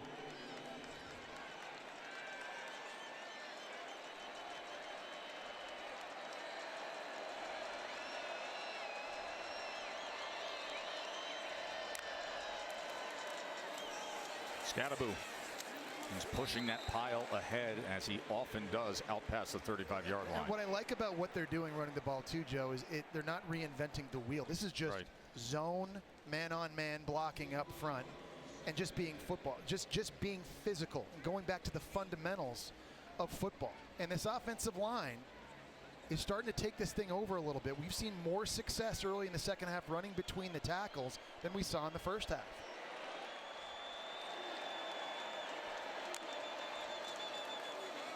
2nd and 5. Scadaboo again. And it'll be 3rd and short. And Jesse, I just can't help but think how different the offensive attack would be if Jordan Tyson, this guy, was out there on the field over 1,100 yards and 10 touchdowns. Yeah, total game changer. And again, the go-to guy in this offense, a guy that was uncoverable. And when you go back and look, from week 6 to the end of the regular season, no receiver had more receiving yards than he did. He had 892, virtually uncoverable. He has a chance to be a first-round pick at the end of next year. Not having him out there hurts this offense. Starting corner Malik Muhammad is down for the Longhorns. We'll check on him after this short break.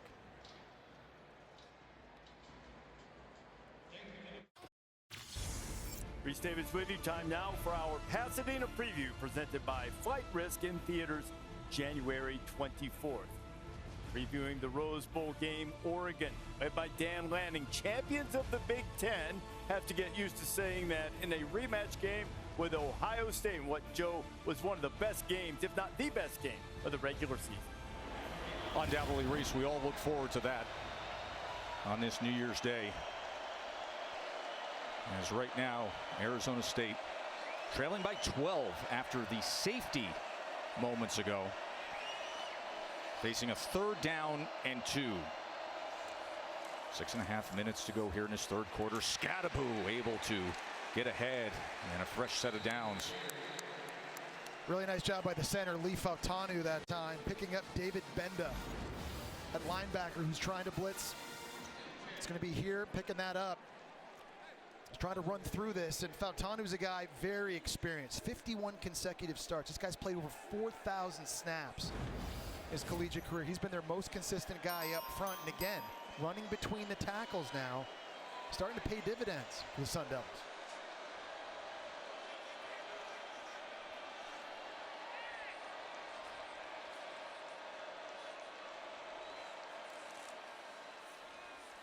Scadaboo, there it is. Nice big hole for Cam Scadaboo, who stays on his feet. Big bruising Cam. Chunk play, Scadaboo. Andrew Makuba had the first chance. Gavin Holmes had the second. Nobody could bring him down.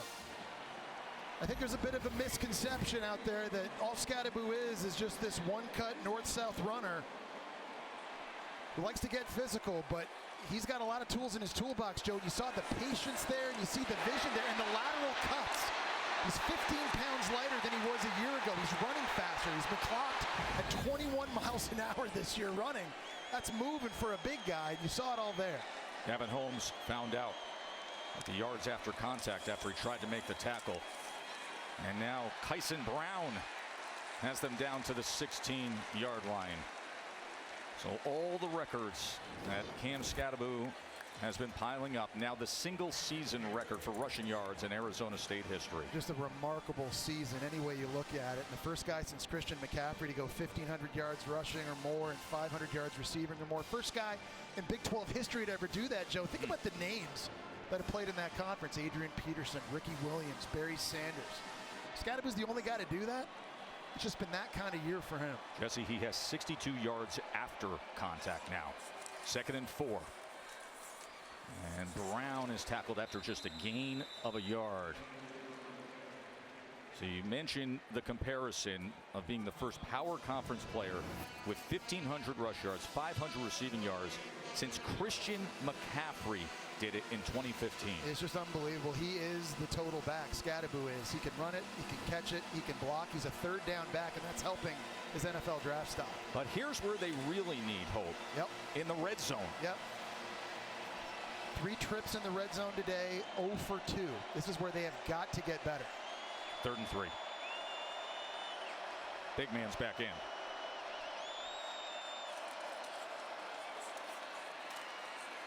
Scadaboo trying to power ahead, and was it that extra leg drive? And a first down for Arizona State. Well, good news for Texas. They've got Michael Taft back in the game, but it was Anthony Hill, it was Michael Taft, Alfred Collins, and Andrew Makuba. Look, 4 Texas players with an opportunity at Scadaboo. How does he keep his balance right there? And his knees don't touch the ground. Just keeps driving the legs to pick up that first down.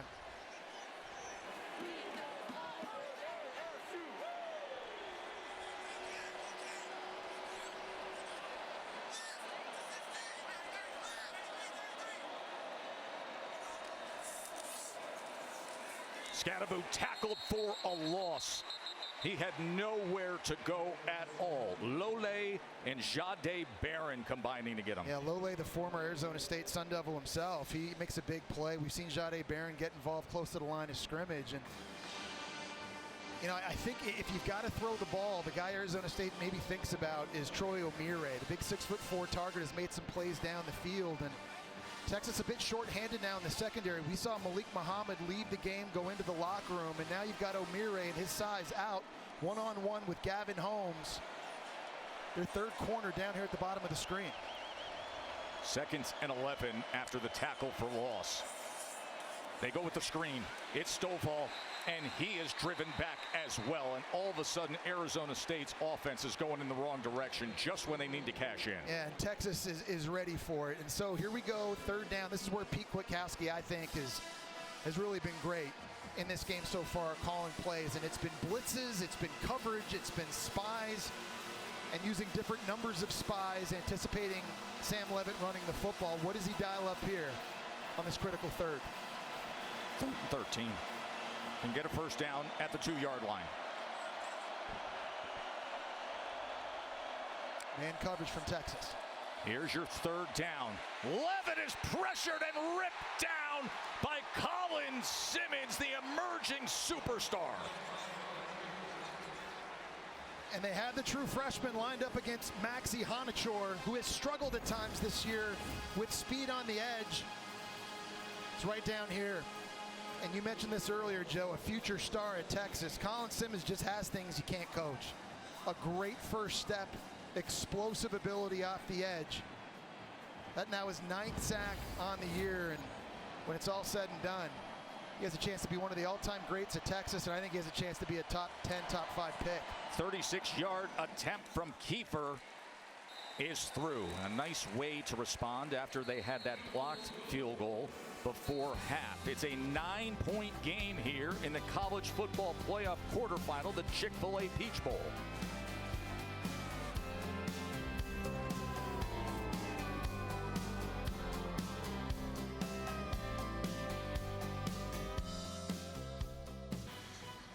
High above Atlanta, where aerial coverage is provided by Goodyear, celebrating 100 years of an American icon, the Goodyear Blimp. And we're so happy to have the Goodyear Blimp here to start this day of college football playoff quarterfinal action. It is 17-8 as Arizona State came up big defensively with the safety, and then the drive that produced the field goal, as they're clawing their way right back into this thing here.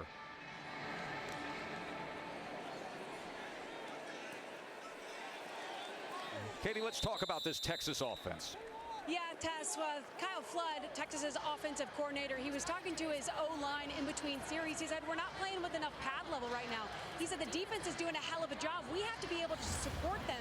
He said we've got to play with better technique. The defense has been on the field for far too long. We have to extend drives, and that starts with us up front so we can start running the football. They only have 14 yards rushing so far today, guys. That's shocking. Yeah, it's a great point, Katie. Remember, low man wins. You see their last 3 games, what they've been able to do running. When it's good, offense is up and down the field. When it's bad, it's tough to score points, like what we saw in the SEC championship game, what we're seeing here today. Here's Wisner trying to get around that right side. He's taken down after 2 yards. As for that offensive line, also Jake Majors, who's been so steady in the middle of that offensive line, left that Clemson game injured, but he's been practicing in recent weeks. Full go today. His 56th start today. That's the most in Texas history. That's pretty amazing. They need him, and they need the rest of these guys up front to pick it up, too. We talked about how they have a big, distinct size advantage, but Kyle Flood wants better pad level. They've got to start showing that here in the 4th quarter.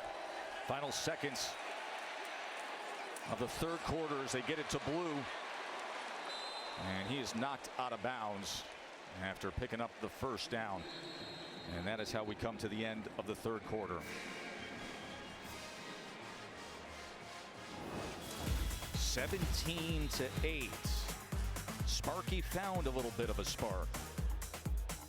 Who will advance to the national semifinals as you're watching the college football playoff quarterfinal at the Chick-fil-A Peach Bowl?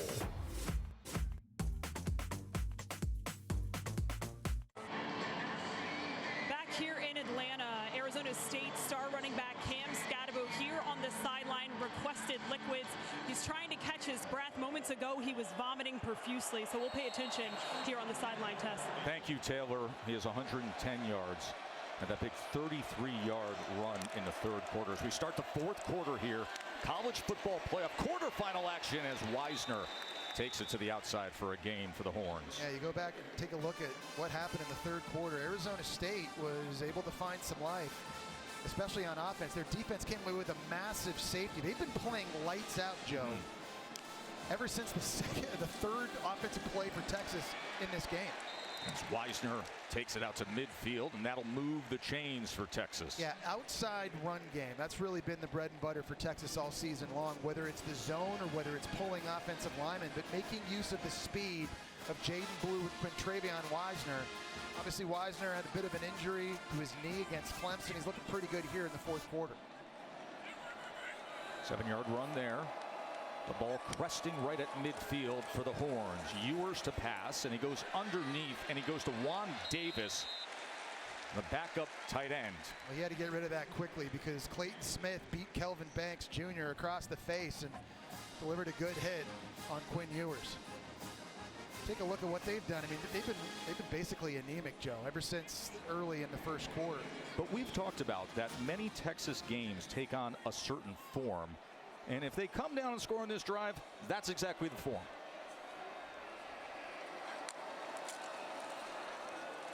Well, you've seen that before, Jim, right? Like we've seen it up close against Arkansas, Kentucky, happened against Texas A&M, even against Clemson, where they get up early, and then it's kind of like they're playing with their food a little bit. And then all of a sudden, Jaden Blue rips off a long run late in the game. And when you look at the scoreboard at the end, you're like, oh, yeah, well, it was never a doubt. But it's been a funny team that way watching Texas, especially here in the second half of the season. Well, that's what happened against Clemson. You mentioned Clemson cut the lead to 7. Blue broke off the 77-yard touchdown run. And now this game is just a 9-point margin as they have crossed midfield.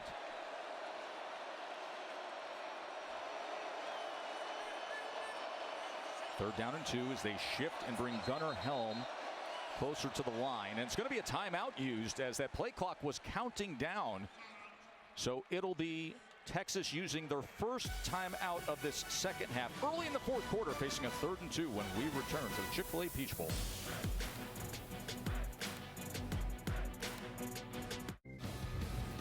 We are getting set for the Rose Bowl game presented by Prudential. And there is Dylan Gabriel, Jesse, 3,500 passing yards, 28 touchdowns on the season. And he had a big one the first time these two teams played each other. Evan Stewart, Tez Johnson made play after play deep down the field.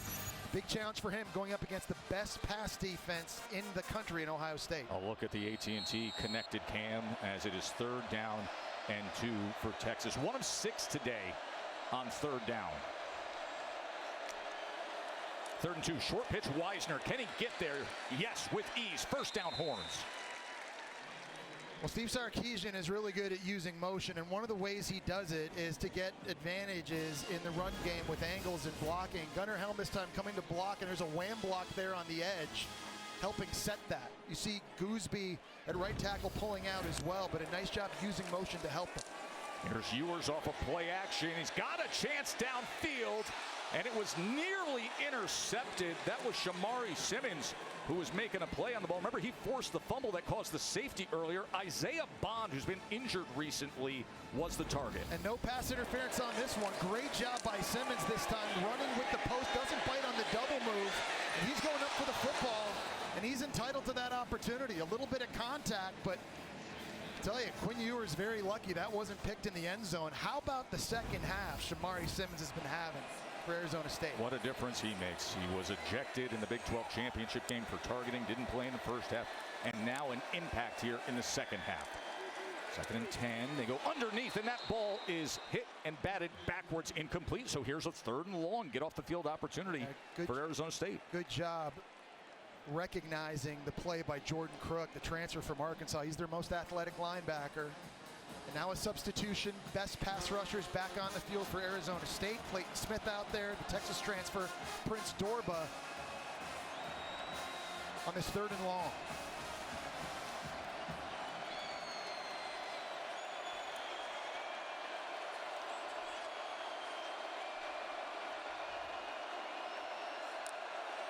A-gap pressure. They pick it up. 3rd and 10 for Texas. And Golden, Matthew Golden, is he ever? We talked about him being the new go-to guy in this offense with the injuries to Isaiah Bond throughout the year, and on a critical 3rd down, blitz zero look. So Arizona State's bringing one extra man than Texas can block, and so this ball has to come out. The one-on-one outside against Javen Robinson, and the Houston transfer Matthew Golden doing an outstanding job with the release, giving himself space and a place for Quinn Ewers to lay the football in on the fade.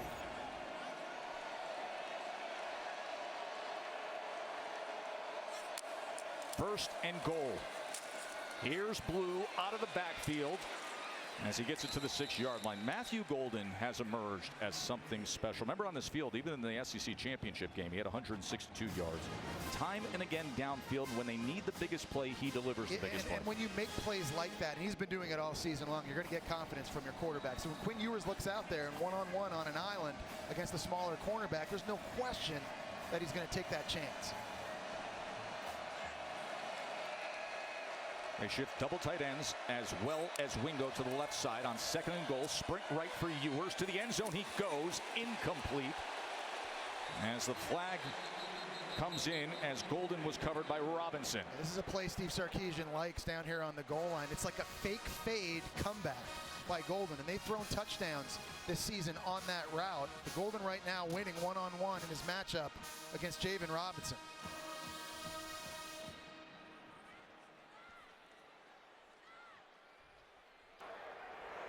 There are fouls by both teams on the play.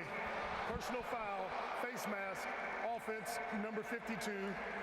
Pass interference, defense, number 12. Those penalties will offset 2nd down. So DJ Campbell, the offensive lineman, with the penalty that offsets that. So we'll go back and take a look at both of these here. First off, starting with Campbell inside. Here's 52 right here. Getting a pop on Prince Door, but grabs the face mask. That's a good call that helped buy time for Quinn Ewers rolling out to his right.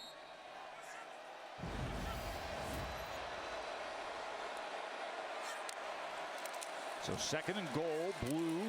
He is tripped up after a gain of a yard. It'll be 3rd and goal from the 5-yard line. You know who we haven't seen in this game is Arch Manning for That's Texas. right. And usually it's in situations down here in the red zone, short yardage goal line that they like to take advantage of their backup quarterback's athleticism and legs, but hasn't had his number called in this one so far.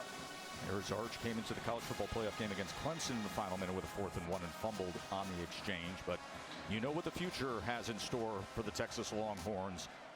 And that prized prospect, who's already proving himself this year, starting in Ewers' place for 2 games when Ewers was injured back in September. 3rd and goal. Ewers. He's pressured, looking to extend the play, directing traffic. Now he's going to run it himself, and Quinn Ewers goes in for the rushing touchdown.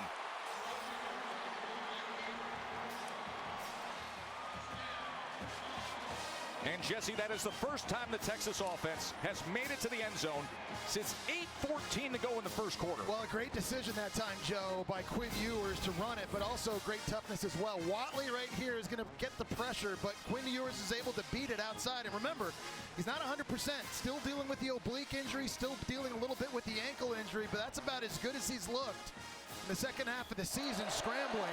And a great idea down here in the red zone. A lot of guys back in the end zone covering people. There's green grass out in front of him. He's able to cap it off with a touchdown. Bert Auburn caps it. And just when Arizona State found a little momentum, the 13-play drive for the Horns. And Quinn Ewers takes it in on his own.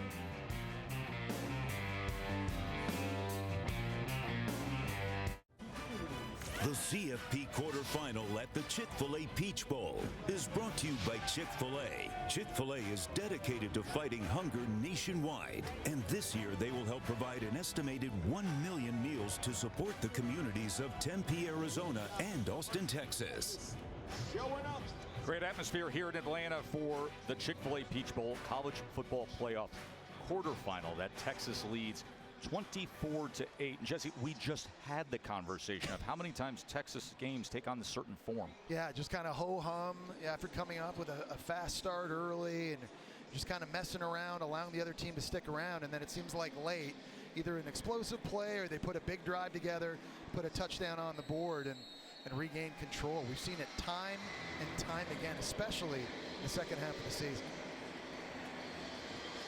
Got off to that fast start on 2 offensive plays for a score, a punt return. So Arizona State has 68 total plays. Texas has only 38, but it's a 24-8 game. Let's get you up to speed as to how we've gotten here. Now what moments presented by Prudential? Yeah, Arizona State's been able to move the ball into the red zone, but Texas has shown up and made plays. Here on a field goal block, Ethan Burke able to knock that one away on a 4th down stop. Vernon Broughton, Trey Moore, Makumba getting a stop at the goal line. And on their last trip down, Colin Simmons, the outstanding true freshman, getting his 9th sack of the season, forcing a field goal. And then Texas takes the ball, then trickles the ball down the field, then in close to the goal line. No need to bring in Arch Manning that time. Quinn Ewer is showing you the wheels. You see how ineffective Arizona State has been when they've been in Texas territory. Scadaboo out of the backfield. So he had to turn around and catch that ball, so a minimal gain. Incredible season for Cam Scadaboo. Today a little different until he found a spark in the second half. Taylor McGregor reporting they emptied his stomach moments ago, got a little sick on the sidelines. He's back in there. I think conditioning is going to be a question. The reason I say that is he hasn't played in the 4th quarter of a game for a while now. It was before the Arizona game that they've needed number 4 out on the field. So, you know, with some of the issues he's been having here physically in this game, how does that affect him in the most important quarter? 2nd and 8, takes the carry, bounces it to the outside. It'll be 3rd and short. That was something Kenny Dillingham, the young head coach, brought up in terms of the time between the Big 12 championship and now. How do you replicate the intensity and the conditioning of playing in a 4th quarter when you're going good on good in practice? And you need it right now, right? Because you're down 2 possessions here, 2 touchdowns, 2 2-point conversions. So you got to have it at this point of the game. Kenny Dillingham patting his star running back there. This is usually a situation on 3rd and 2. You'd love to have him in the game because of his running style on 3rd and short. No question, but Kyson Brown has to come in for him. Brown will take it straight ahead, and he spins for that line to gain. The sense of urgency, though, for Arizona State has got to go up, because doesn't it feel like it, Joe? Yes. You might get 2 more possessions here in this game. You need 2 touchdowns. You need 2 2-point conversions. So the execution, it just has to be at a premium. And Jordan Tyson's already out of the game. Your best receiver's not playing. You can't have your best running back not playing either.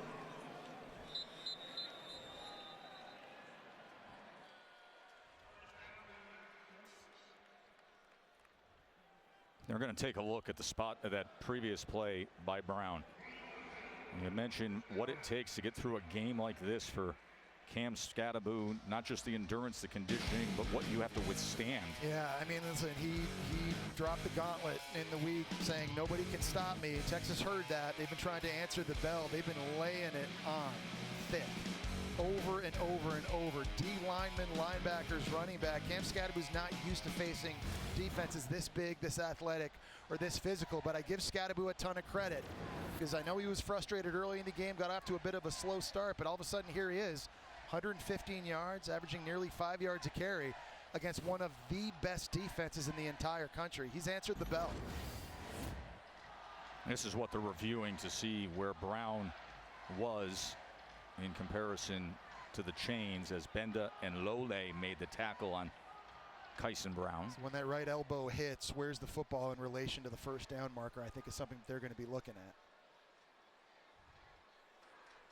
From that angle, it looks like it's right on top of the 1st down. 8.5 minutes to go here in this Chick-fil-A Peach Bowl, and then it's going to be just a wildly entertaining Rose Bowl presented by Prudential. Ohio State and Oregon set to come your way, and then of course we've been following the breaking news all day long of the Sugar Bowl being postponed to Thursday.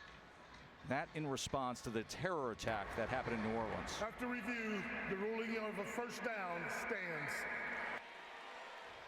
So the 1st down stands, but once again in a recent, the guys been keeping us up to date, everybody at ABC News as well, that the Sugar Bowl game between Georgia and Notre Dame, that has been postponed after the horrific terror attack that happened overnight in New Orleans. But the Rose Bowl will be coming your way at the conclusion of this quarterfinal game here in Atlanta. Certainly our thoughts and prayers go out to everyone in New Orleans at this time.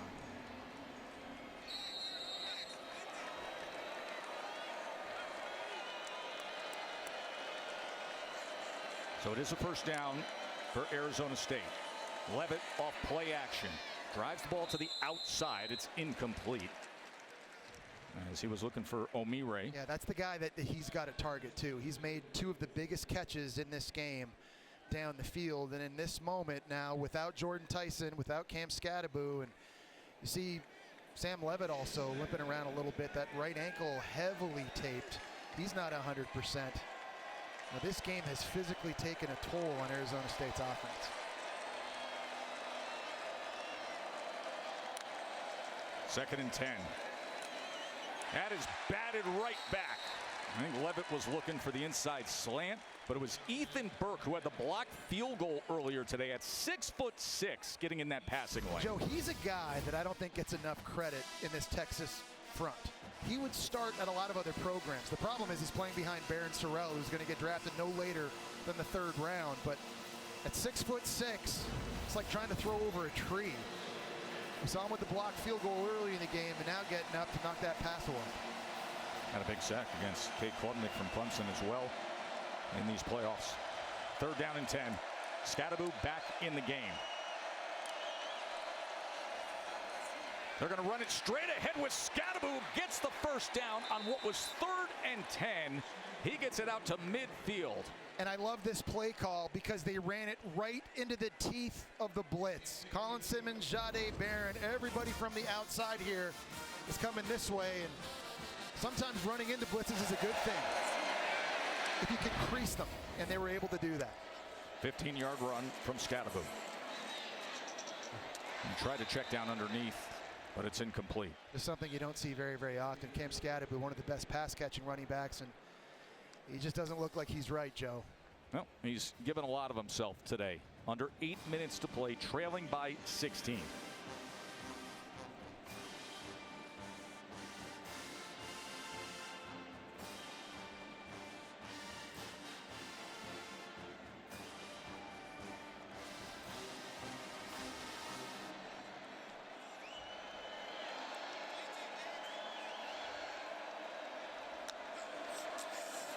Second down.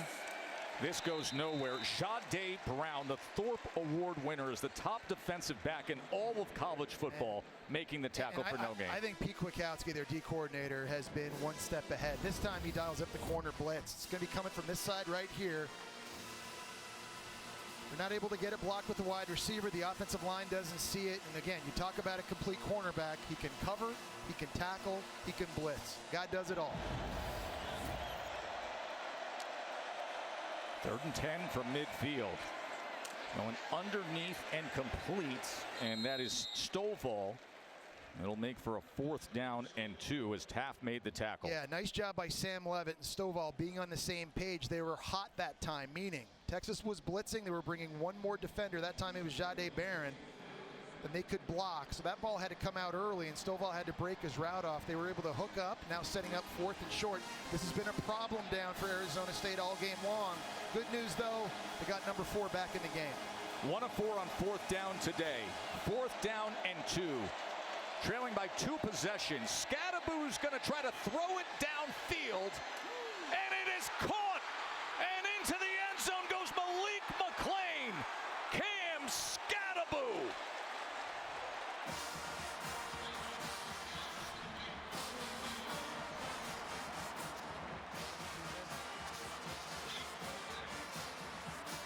What a play call by Marcus Arroyo, and what a gutsy play by Cam Scadaboo. Obviously not 100%. He was lined up very deep back behind Sam Levitt. They pitched it out to him. I think everybody on defense thought that was going to be a run. Michael Taft at safety came flying downhill, but Malik McClain one outside, one-on-one on the post to get the touchdown. We talked about it. They need 2 touchdowns, Joe. They need 2 two-point conversions, so no question they're going for 2 here. So his dad Leo looking on. Cam Scadaboo with a 42-yard touchdown pass on 4th down to try to get right back into this college football playoff quarterfinal. Here's the 2-point attempt. Levitt to the end zone. They got it. Xavier Gilroy. And all of a sudden, Arizona State is just a one-possession game.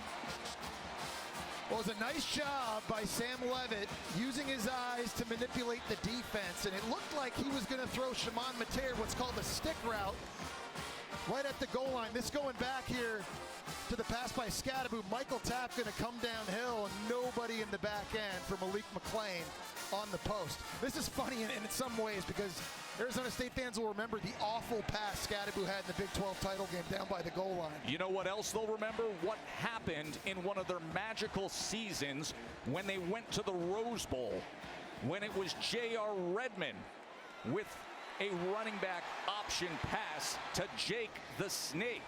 On this day in 1997, they made it to the Rose Bowl. And in that season, the famous play that went on the tailback throw, J.R. Redmond to Jake the Snake Plummer. This was an unbelievable play by Plummer because that throws inside. He comes back and makes the catch and ends up scoring.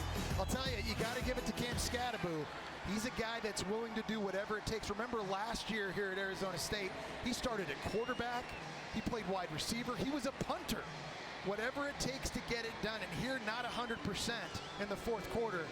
He's making stuff happen. Ann's team is in for Texas. 6.5 minutes to play. Arizona State is right back into this game. On the trick play, Cam Scadaboo, the 42-yard touchdown pass. Delay a game, kicking team, 5-yard penalty, will have a kick. You don't see that often. Delay a game, so they'll back them up. Yeah, and the problem with that is that onside kicks, you want the element of surprise. Sure, exactly. Now because of the penalty, you've given Steve Sarkisian and the coaching staff at Texas an opportunity with their hands team to get lined up here to defend this. Charlie Ragel's the special teams coordinator. He was Kenny Dillingham's high school coach, the 34-year-old head coach. He's responsible for bringing Cam Scadaboo to this program. And Bolden will field it safely and get out of bounds. So here we are, just under 6.5 minutes to play. Arizona State, 2 timeouts, a defense that has played better in the second half. Yeah. And it's just a one-possession game. Yeah, and all of a sudden the pressure back on Quinn Ewers in this Texas offense to have to keep the drive going, stay on the field after that touchdown and 2-point conversion by Arizona State. So no time to breathe and relax if you're Texas offensively. This offensive line, they have got to take this thing over running the football.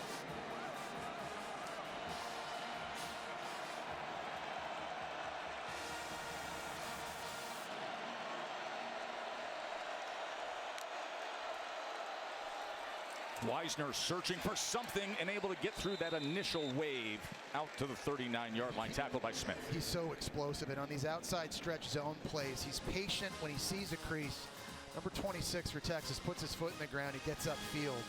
He can cut so well. That's not good news for Arizona State there. Clayton Smith, former 5-star recruit in Oklahoma transfer, is their best pass rusher, and he now is not in the game.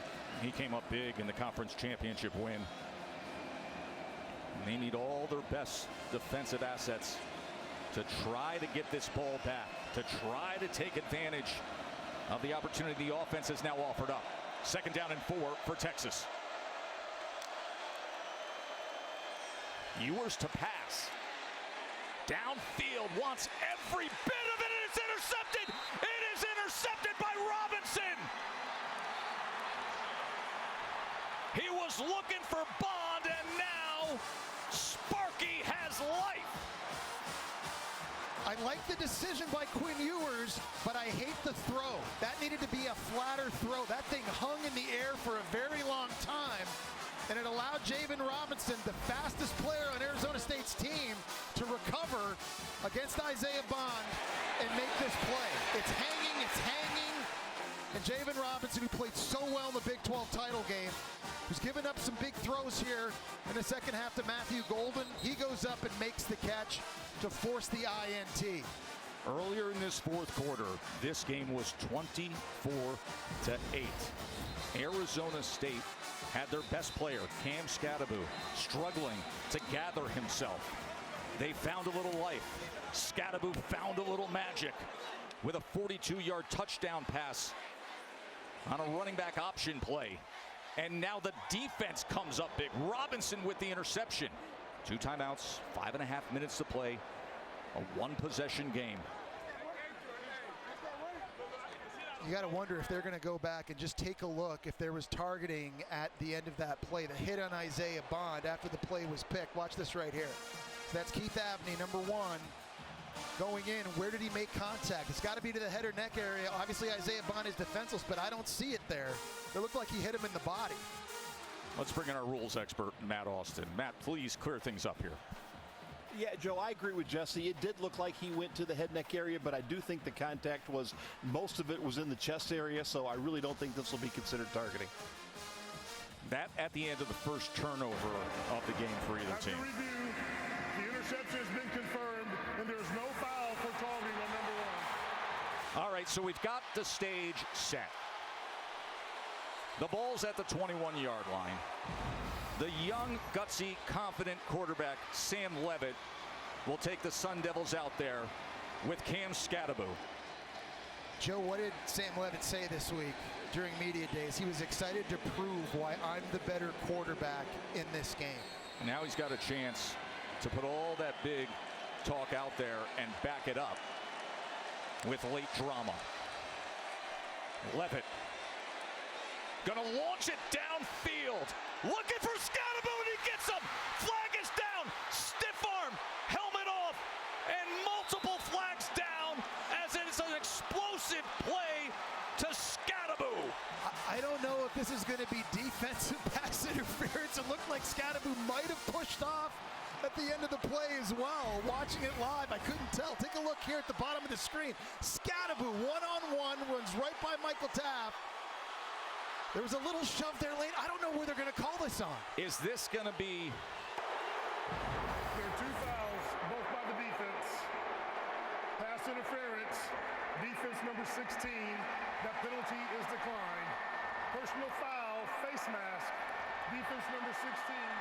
That penalty will be half the distance from the end of the run. First down. Number 4 for Arizona to stay since his helmet came off due to a foul. Can you believe what is happening here in the Chick-fil-A Peach Bowl? They go up in the empty set. They got Scadaboo one-on-one, running a go route past Michael Taft. There's the face mask at the end of the play. That's the penalty that was accepted. This thing just got wild. A 62-yard pass to Scadaboo. It is 1st and goal. A chance to tie this. Here's Brown, incomplete. This is the area that they've really struggled in this game, down in the red zone, capping off these drives of points. We were bordering on a moment earlier in this 4th quarter where you felt like there was hopelessness. Yep. Where Texas did their typical, here's the big long drive, we're putting the game away. It's a 16-point lead, and then we're going to bleed out the clock. Well, you know what? Big-time players make big plays in big games. And when they needed him, Cam Scadaboo, who got up to a slow start in this one, in the 4th quarter, whether it's been running, throwing the ball, or catching the ball, has just been massive for his offense. 2nd and goal.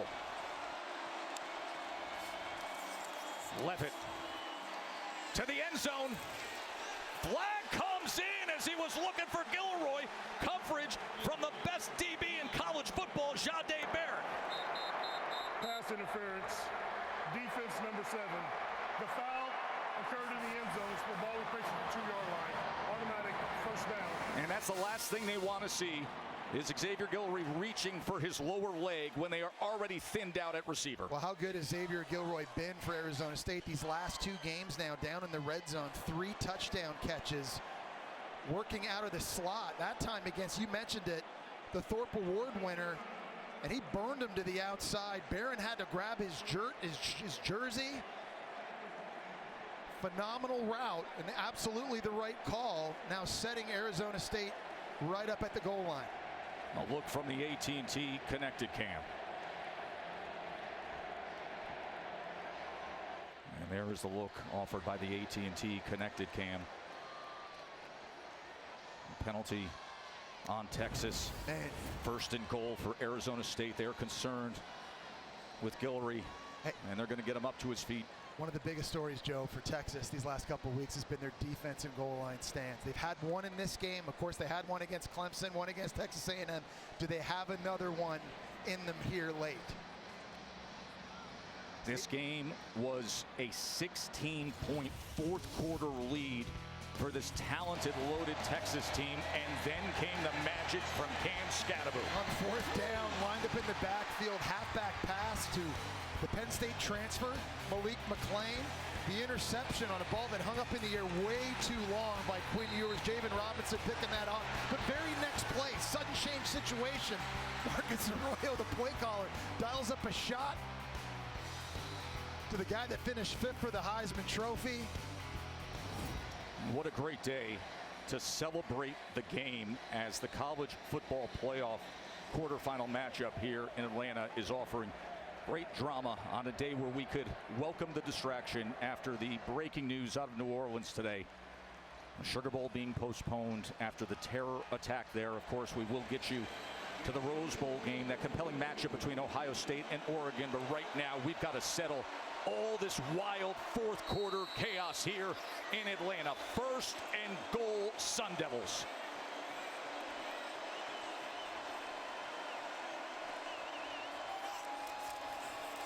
Scadaboo straight ahead, driving those legs, and in, he gets in, he is in, touchdown, Forks up.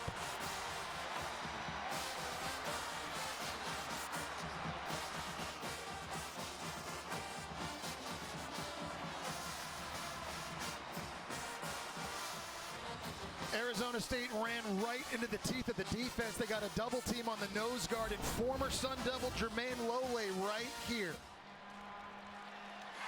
They get enough push on a big body of 320 pounds. They've been having success, again, running between the tackles here in the second half, Joe. This is it. Big here we go. 2-point play. Here they go. Can they cap the comeback? 2-point attempt to tie Texas.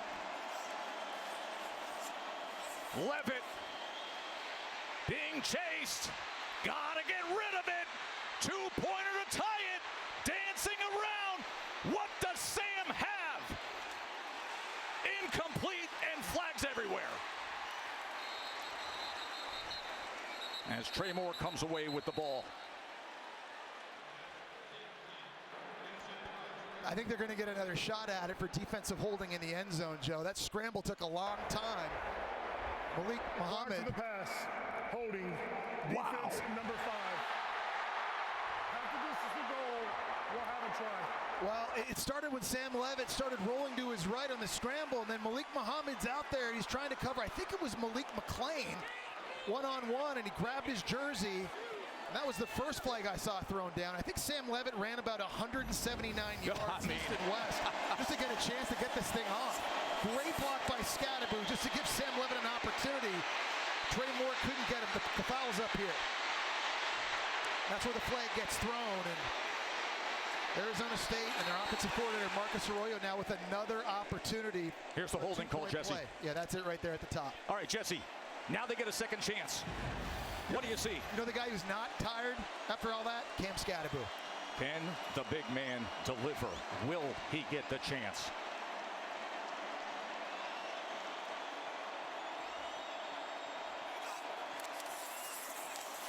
Scadaboo has done it! We are all tied up in the ATL.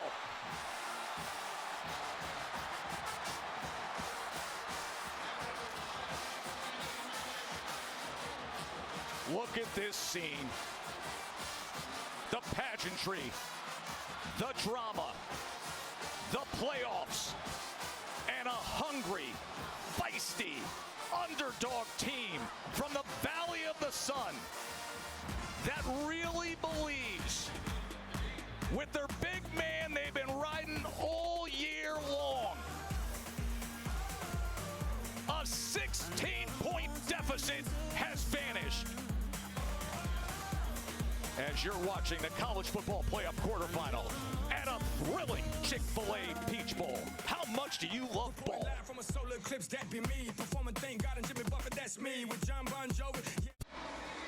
Happy New Year, America. and sit back and enjoy. Joe Tessitore, Jesse Palmer, Katie George, Taylor McGregor, thrilled to bring you the high drama here.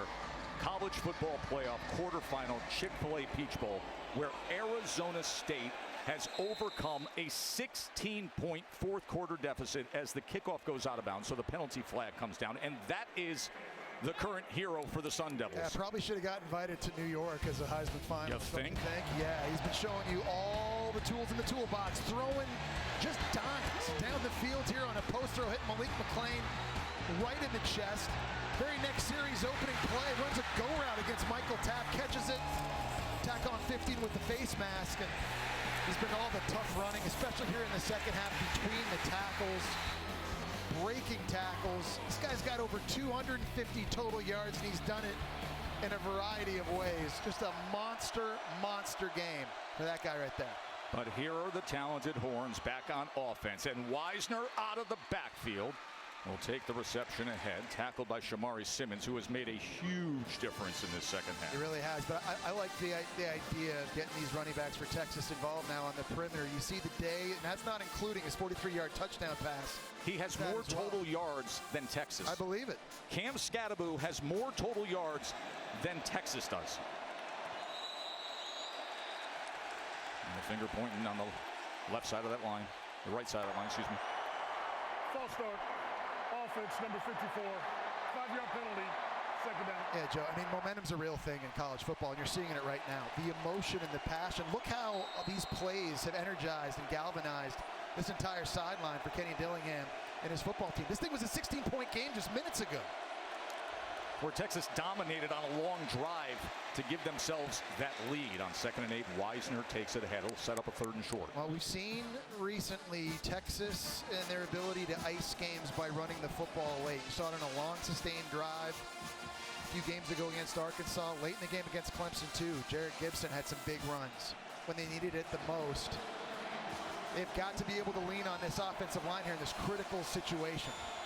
3rd down. Coming up on 4 minutes to play. Tied up. Trip to the national semifinals on the line, and they go to old reliable Gunnar Helm. The great tight end will give them the 1st down. And it's amazing. The guy that leads the team in catches, that was his first catch of the game. And a really good job that time, just being on the same page. Zone coverage, finds the soft spot right in front of the defender. Is able to turn it upfield, make a guy miss. And all of a sudden, they're on the 42-yard line. Remember, Texas has the veteran kicker in Bert Auburn, who's been in clutch spots before. There's a tackle for loss this time. And it's coming in was C.J. Fight. And what fight Arizona State has been showing in this fourth quarter. So good for them all year. The true sophomore being physical right up front, lined up right over top of Jake Majors right here. He's the one that's going to make the play. I mean, they know Texas is going to be running the football, so this is the time for what we're saying is an undersized deep defensive line to really step up. And man, they are playing with their hair on fire right now. Jesse, that undersized defensive line has 7 tackles for loss. 7 against this monstrous NFL prospect-led offensive line of Texas. 2nd and 12. Ewers to the outside, gets it complete, and turning the corner is Golden. He is dynamic.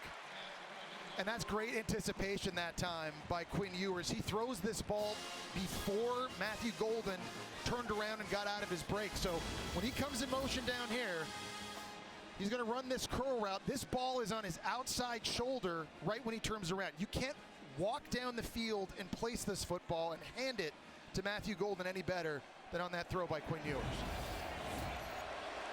14-yard reception coming up for the 2-minute timeout. Tie ball game in a shocking fourth quarter turn of events.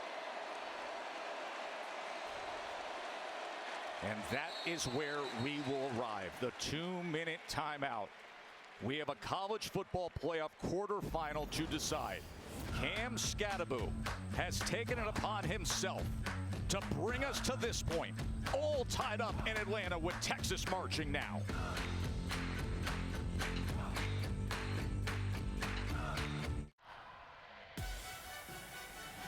Aerial coverage provided by Goodyear, taking innovation to new heights for a century. Happy 100th to the Goodyear blimp. As we bring you inside Mercedes-Benz Stadium, the AT&T connected cam. And that cam, Scadaboo, has created this thriller in the fourth quarter as the flags come in. False start.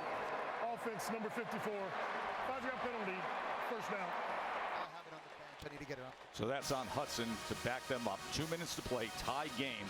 It was 24-8, and all of a sudden, Cam Scadaboo became the hero for Sparky. He had the touchdown pass on a running back option play. He had the touchdown run. He had the two-point conversion. And now Texas is trying to put themselves in position to win this and advance and keep their national championship hopes alive. Incomplete, looking for his favorite target, Golden. Coverage came from Keith Abney. And because of the incompletion now, only 5 seconds came off the clock. That is a huge play out on the perimeter, and I wonder right now if you're Kenny Dillingham, if you're thinking about using your timeouts if Texas starts running the football, what you don't want them to do is bleed the clock and for a walk-off field goal game-winning opportunity here. You want a chance to have a possession left before time runs out here in regulation to win this game. Second down. Quick pass is incomplete, looking for the slant to Golden. It was nowhere near him. I'm surprised that Texas is throwing in this situation. Back-to-back passes now, 9 seconds have come off the clock. If they don't get this first, if they miss a field goal, Arizona State's going to have a lot of time with 2 timeouts in their back pocket to go win this thing. Right now they're at the 35-yard line. That is within the range of Bert Auburn. If you look at his career long and you look at his career in general, he's the all-time leader in field goals made in Texas history. And he hit a clutch field goal here in the SEC championship game to send the game to overtime. Third down and 15. Ewer steps up in the pocket. He is pressured. He's going to run it here, and he is met immediately by Elliott. You got to burn a timeout now if you're Kenny Dillingham. And absolutely. Yeah, big time hit that time by Elliott. A good job by Quinn Ewers getting what he can get, setting up the ball in the middle of the field, trying to help out his kicker, Bert Auburn. Good clean tackle by Elliott there on the shoulder of Quinn Ewers, and now a big pressure moment for a guy in Bert Auburn who's hit more field goals than anybody in Texas history, with 65 in his career.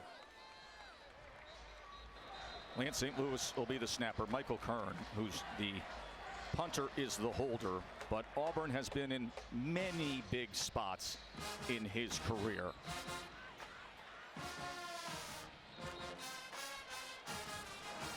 This fourth quarter has been bonkers. Texas had the long sustained drive to make it a 16-point game. Arizona State wasn't generating anything, and then Cam Scadaboo just took it over to tie us up. But it's gonna come down to Bert Auburn, as you see Coach Sarkisian running down to talk to the official for a moment. But here we go from 48 yards, and it is staying to the right, and we are staying tied up.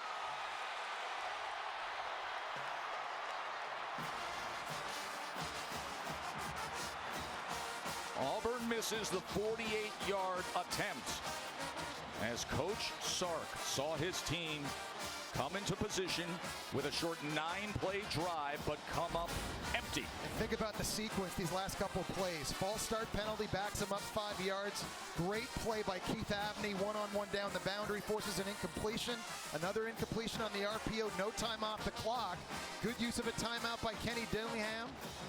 And now you have the ball with 1:39 to go, 1 timeout, and an opportunity to go win this game and get into the semifinals.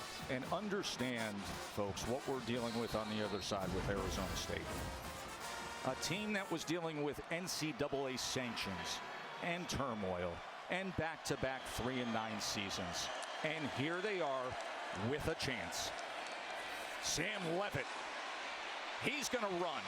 Leavitt extending himself, and it's a first down. Game clock's going to stop here momentarily while they move the chains. I like Arizona State going empty here, Joe, spreading the defense out, cleaning up the picture a little bit for Sam Leavitt these last couple drives. Remember, they are very limited in the kicking game.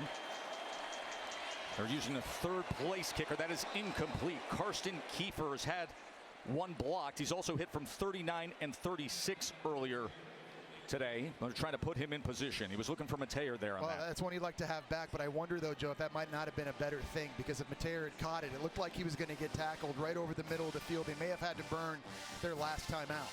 By the way, that's Ian Hershey there, who's the kickoff specialist. However, if it's a long field goal attempt, they will turn to the bigger leg of that man, Ian Hershey. Let's see if they can even get into position. Minute 19, one timeout remaining.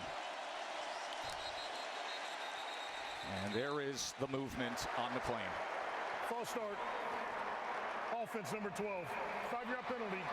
Second down. McLean is who caught the 42-yard reception from Scadaboo for the touchdown. It's just the time in the game, Joe, where you just have to be able to mentally lock in and focus. You cannot afford pre-snap penalties, and we've seen that affect both teams here on these last two drives.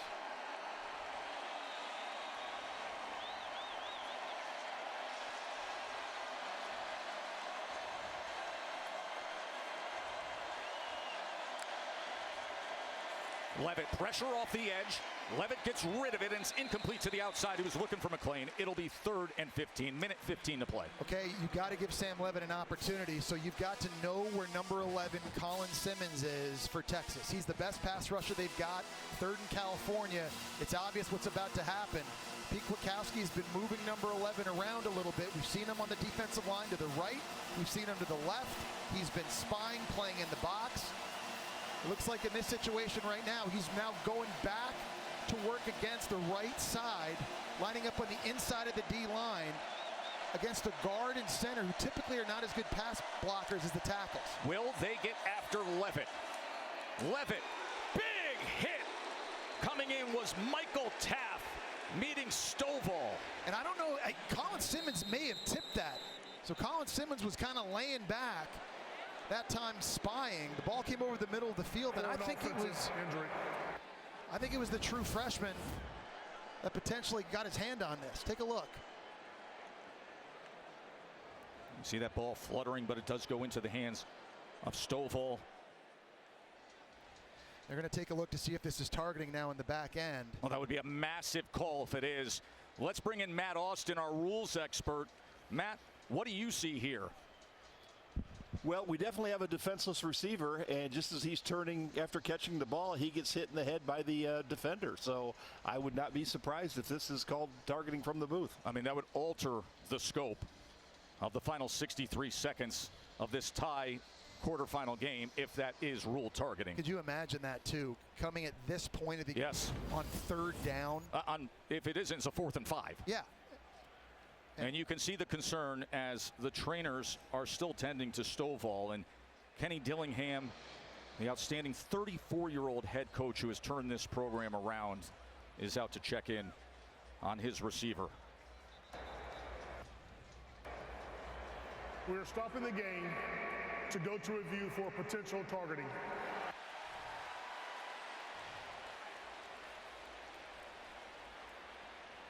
It is hard to properly express and sum up this comeback from Arizona State that almost parallels the comeback they have had in the program, and how unexpected it was for where we were in this 4th quarter, Jesse. Yeah, Texas scored really early in this game. They were up 14 points fast, and then all of a sudden they kind of hit a lull until a big drive by Texas, capped off by Quinn Ewers on a touchdown run, and then all of a sudden it became the Cam Scadaboo show. 4th down, halfback pass hitting Malik McLean for the post throw. They end up getting the 2-point conversion on that play as well. Scadaboo able to take it in for a touchdown. They go for 2 again, get it, and now after the missed field goal by Austin, depending on what this call is going to be, whether it's targeting or not, completely changes things, but all the momentum on the side of Arizona State here late. Auburn had a chance, missed the 48-yarder. Right now they're looking at the targeting, but the reason I frame it that way is it's hard to almost properly express. Scadaboo, who's brought them back here, he was getting sick on the sidelines. He was out of the game, and this is what they're looking at. After review, there's no foul for targeting. Texas has declined the runoff. The clock will start at the snap. That helps Texas greatly here. No targeting on Taft.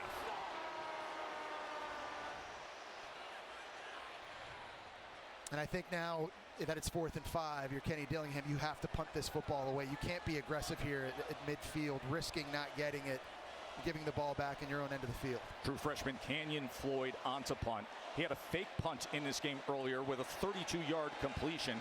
Silas Bolden, who's going to pin his heels on the 9-yard line, had a 75-yard punt return touchdown. But this will be a pin by Canyon Floyd to try to pin Texas in the final minute. Kenny Dillingham not leaving the field. He's still talking about this with the referees, trying to get an explanation on how that was not targeted. You saw him roll his eyes as he walked back to his sideline. 2 timeouts remain for Texas. Can Quinn Ewers, sitting there waiting his chance, get them back in position for another attempt? And that is a fair catch at the 20, so not a good punt from Canyon Floyd. A reminder that's still to come is the Rose Bowl presented by Prudential, and what a thriller it should be between Ohio State and Oregon. This is going to be a lot of fun and a big matchup here for all those weapons that Oregon has offensively at receiver, at running back. Dylan Gabriel, a quarterback, going up against one of, if not the best defense in all of college football at Ohio State. Their first meeting this year, that may have been the best game of the entire season. Now we get set for round 2 in the quarterfinal. That is coming up, and then of course I'm sure you've been following the breaking news all day. The horrific tragedy, the terror attack in New Orleans, the news we all woke up to, and that has postponed the Sugar Bowl between Georgia and Notre Dame to tomorrow.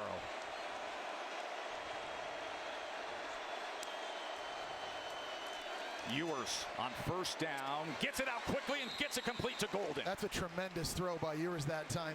Firm with an arc. He rolled that pass over top of Shamari Simmons, getting it to Golden on the sideline, and in the process, stopping the game clock. Now, they've got 2 timeouts, so you can attack the middle of the field. You can take shots down the middle of the field. You can run the football here. You still have the opportunity to stop things with timeouts, so the entire playbook right now at Steve Sarkisian's disposal. Calm and cool is the demeanor of Ewers right now with 2 timeouts, 52 seconds to work with, and there's the finger pointing, and there are the flags.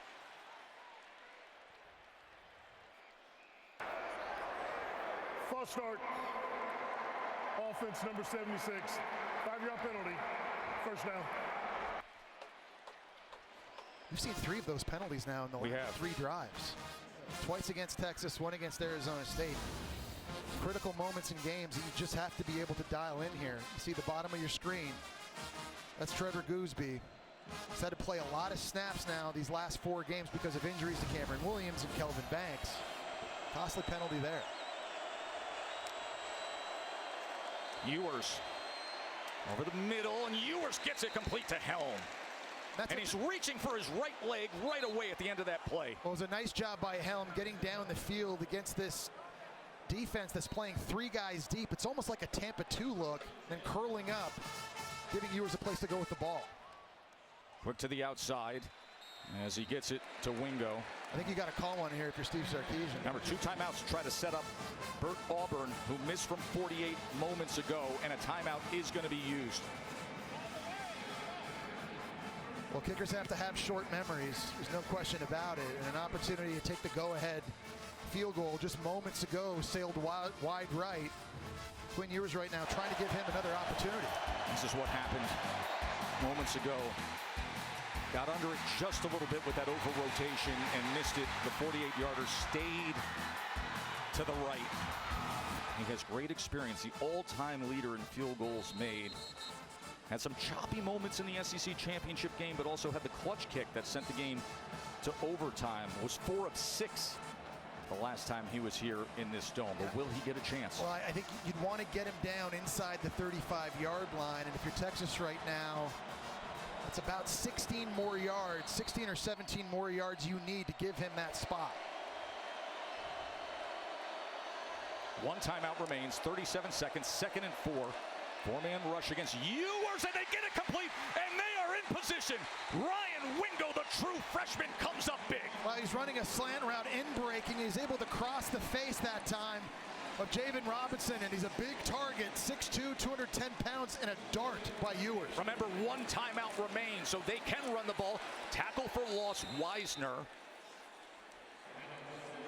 As Auburn looking on those precious final moments of preparation. And if you want to center him here, Joe, you got to run this thing to the left, put this thing in the middle of the field, but it depends on where Bert Austin likes it from, and they're throwing it. And it's going to work out just fine as Wisner takes it ahead, and now 6 ticks of the clock to advance.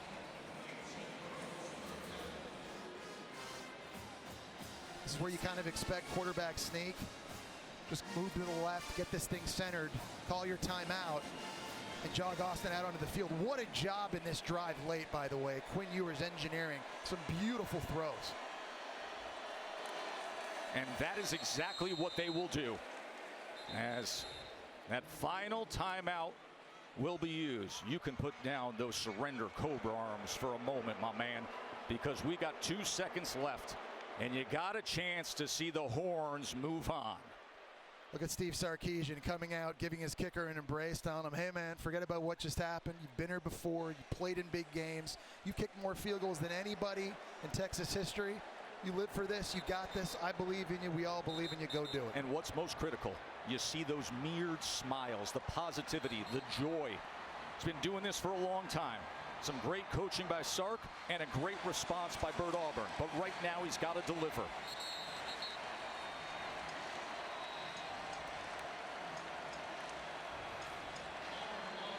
He's 9 of 9 this year under 40. A 38-yard attempt to make it to the national semifinals and to cap a classic. Does he have it? Right, denies him. Sparky's got life.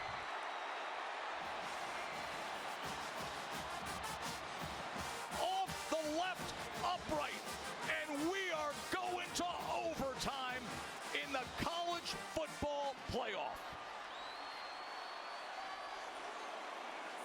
2 field goals ago, he missed to the right. And this time he hooked it to the left.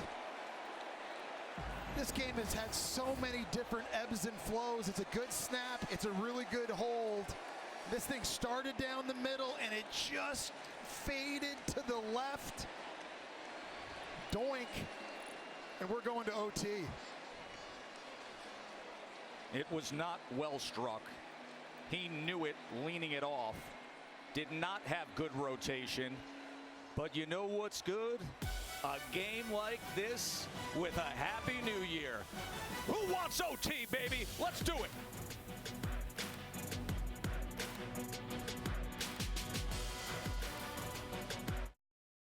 McGregor with you here in Atlanta as Texas and scrappy, fiery Arizona State are headed to overtime. And a reminder that the Rose Bowl game, the quarterfinal Rose Bowl presented by Prudential, as you see the great Dylan Gabriel getting ready, that is going to kick off in just 6 minutes at 4:58 on ESPN2.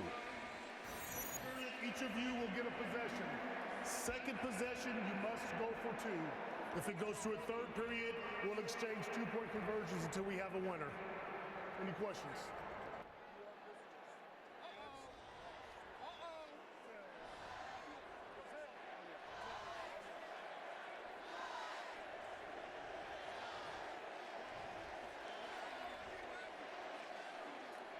Quinn Ewers has gone 2 for 2 in this game, calling tails and winning the coin toss. Texas has won. Is elected to play defense. We will start our overtime on this end of the field. And the reason we're here is because Texas kicker Bert Auburn missed a 48-yarder with a chance to take the lead and then missed a last-second kick off the upright. The biggest story is how Arizona State scratched and clawed their way back into this game, Jesse. Nothing was going right in the first half. It seemed hopeless. Shamari Simmons all of a sudden, though, makes a big tackle. Defense gets a safety, and then Cam Scadaboo just starts going off. And he's not just doing it running the ball, he's doing it throwing. This one on 4th down to Malik McClain for a touchdown. Tough running in between the tackles. This offensive line of Arizona State has played so much better in the second half. Cam Scadaboo has done it all. He had a big catch down the left sideline on a go route as well. And here we go in overtime. Now, schematically, it's an advantage for Texas to win that toss, play defense first. Yes. In overtime, you want to play defense first because you want to know what you need when it's your turn to have the ball, a field goal or a touchdown. Possession starts at the 25-yard line as Arizona State will begin this first overtime from there. They do so with Scadaboo, who somehow gets free and was still on his feet. Forward progress going to take him just inside the 20-yard line. You know what, Joe? Normally, the best red zone offenses are the ones that run the football the best. It's hard to throw down here. The windows are small. They constrict really quickly. So the teams that can dominate up front and can tote the rock are the ones that usually do the best. Cam Scadaboo, by the way, after one play, already out of the game. He just jogged off, and now it's Kyson Brown. Remember, he was physically sick, vomiting on the sidelines earlier in the fourth quarter, then rallied the team, brought us to this point, and now Kyson Brown in the game as Levitt takes a shot to the end zone, and that ball is incomplete. Wow. As he was looking for McClain, who was fighting with Malik Muhammad for the football. Yeah, McClain was the one who had the touchdown catch from Scadaboo earlier, and this one thrown a little bit behind. Malik Muhammad in coverage. It looked like it was a 50-50 in between them here as they go to the ground. When I was watching it live, I thought Muhammad actually came up with it with the interception. Watch the ball hit the turf here in between the bodies at the end of this play. Yep. Right there. Now sets up third down, a big moment. Cam Scadaboo back in the game. First overtime, first possession, 3rd and 4. Levitt tries to get it to him, and he's trying to stretch out for the first down. It'll depend on this spot, and he's going to be well short based on that mark. That was such an athletic play, though, by Scadaboo to catch this thing, spin around, at the same time simultaneously reach the ball out with his right arm. Watch this. Tough catch anyway, and then he somehow was able to still stretch it out, just falling inches short of the first down marker. With the kicking woes Arizona State has had, you got to go here if you're Arizona State. It is 4th and 1. They're 2 of 5 today on 4th down. Look how deep Scadaboo is again, back at running back. 4th down in 1. And a timeout is going to be used by Arizona State. Arizona State. It's their only timeout of the overtime period. And I like the call by Kenny Dillingham to go for it here. He's trying to win the game. All of the momentum in this game is on his team's side. They've had kicking issues all season long, but with the way they've been running the football here in the second half, Joe, especially in between the tackles, right up the middle, one of the best players in the country. I like the idea by Kenny Dillingham here to be aggressive and try to win this game.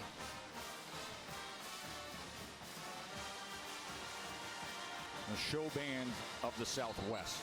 All the pageantry, all the grand, rich history of Texas. And here is this gang of upstarts from Phoenix. Arizona State. They've been going toe-to-toe with them the entire fourth quarter, and now getting the game to overtime after the kicking woes of Texas. Here's your 4th and 1. Quarterback sneak as you see Levitt stretching ahead. Based on where he extended that ball, you'd think that they would move these chains. Well, but the tell on that quarterback sneak was the fact that Scadaboo was lined up about 6 or 7 yards deep. You normally wouldn't do that on a short yardage situation. And it is a first down for the Sun Devils. First down is under further review. They're going to take a look. We have the Big Ten officials here for this Chick-fil-A Peach Bowl who want to take a look. Well, they got to get to the 15-yard line. Where's the football in relation to that? You see the marker there at the top of your screen. You also see the body still in the air when that football extends past that white line. And remember, it is precise because we start overtime from the 25, so the 15 is dead on. You're right. And the ruling on the field was that that was a first down. So you need inconclusive, indisputable video evidence to overturn this. Reminder that the Rose Bowl is underway on ESPN2. It has been a wild day here in Atlanta. After review, the ruling of a first down is confirmed. So they convert, and it's a fresh set of downs for Kenny Dillingham's Arizona State team. Yeah, and if I'm Arizona State, I keep running it, but I like Sam Levitt here on some design quarterback runs as well, and taking advantage of his athleticism off of zone reads, moving the pocket, getting him on the perimeter too. It doesn't have to all be Cam Scadaboo. You got to use all your weapons here in the run game. Levitt has 44 yards rushing in this thriller.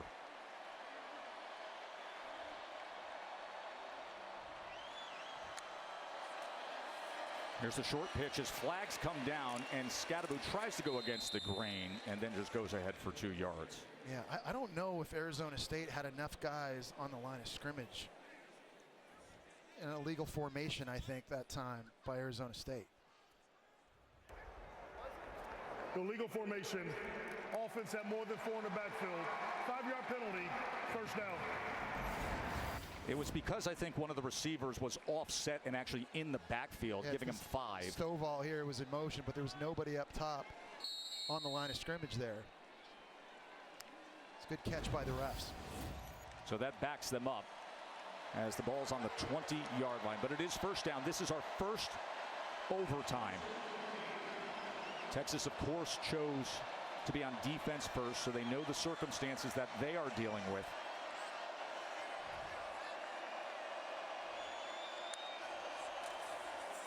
Scadaboo on first down, trying to bounce it. And he is swept up and swept down by Makuba. Well, that was a nice job that time by Pete Kwiatkowski. You see Scadaboo very slow to get up because they've got Leonga Lafau coming off the edge, forcing Levitt to hand that zone read off. Man, Scadaboo has just been leaving it on the line here. Sam Levitt going over to help him up. He has given everything he can in this game. There's everything. The tackle by Makuba going in. He's able to get him by the ankle, and then Baron Sorrell just falls on top of him at the end. That's 260 pounds.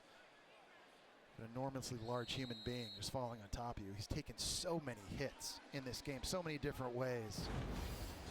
He's carried the ball 28 times. He's been targeted 9 times and caught 7. And he had what is arguably the play of the game to spark the comeback when he threw a 42-yard touchdown. And he hasn't had to play in the fourth quarter of a game since before Arizona. It's been a long time. So Kyson Brown comes in. Brown takes the carry. And he is wrapped up by Baron Sorrell. Texas's defense is just not taking the cheese that time. There's a quick pump fake out wide by Levitt, trying to get some flow in the second level, but just too much penetration up front. Everybody stays home. Vernon Broughton that time completely blew that play up, and here we are now, 3rd and long. And you got to be careful if you're Sam Levitt, because if it's not there, you are not forcing this football into coverage and risking an interception. If it's not there, go run, get what you can get, or throw this thing away. Against arguably the most talent-loaded defense in the country. Will the Horns defense come up with a stop right here? 3rd and 14. Levitt steps up, gets free inside the 5, and it's 1st and goal. Sam Levitt reminding many of that man, Jake the Snake. And that's what we're talking about on the play. Texas dropping 7 guys in coverage. Nobody's open, so make a quick decision and go. You're going to see everybody drop out here from Texas defensively. There's a lane right now. You got to go take it. And this is what makes him unique, Joe.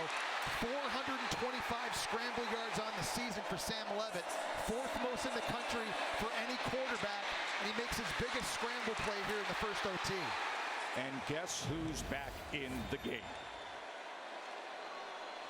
1st and goal. Scadaboo wrapped up, sent back, and then goes forward. Is he in? Yes!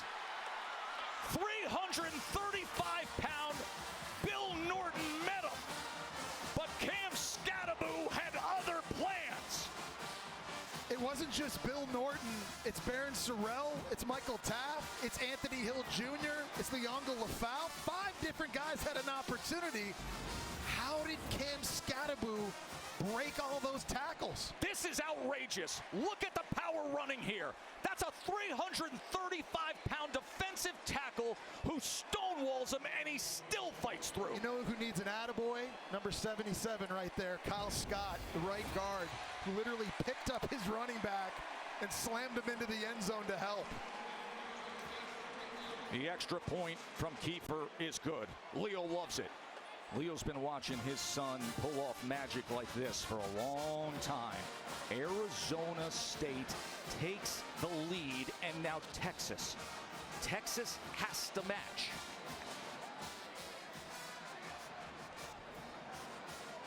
You want intensity? You want a message delivered? He's looking right into that camera and telling you. He threw down the gauntlet. He said, there's nobody out there that can stop me. Things were tough in the first half. Nobody has been able to stop him here in the second. And you see Kyle Scott, the right guard, number 77, giving a little assistance to his running back into the end zone. Quinn Ewers on first down. That was denied. He was looking for Davis. That was denied by Keith Abney. Yeah, it's Keith Abney playing cornerback on the outside, and they're running a wheel route to Davis, but he has his eyes on the quarterback. He's able to transition, break on the ball, and knock it away. Really nice play by Abney on the back end. There he is, number one. He's watching Quinn Ewers. Look at him plant, change direction, and accelerate to the football. Tremendous transition. Texas, a must-score situation.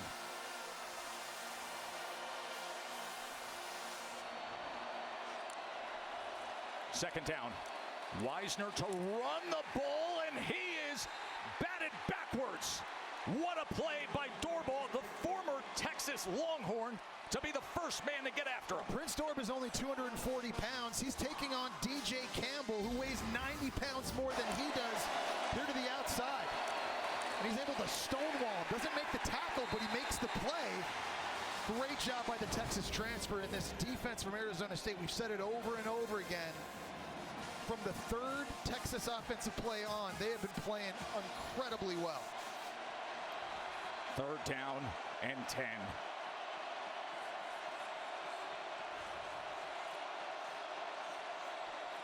Texas must score. Pressure coming at Ewers. They pick it up. He checks down to the outside to Moore, and Moore is run out of bounds. This is going to come down to a fourth down. It is going to be one play to determine the season. Who do you trust?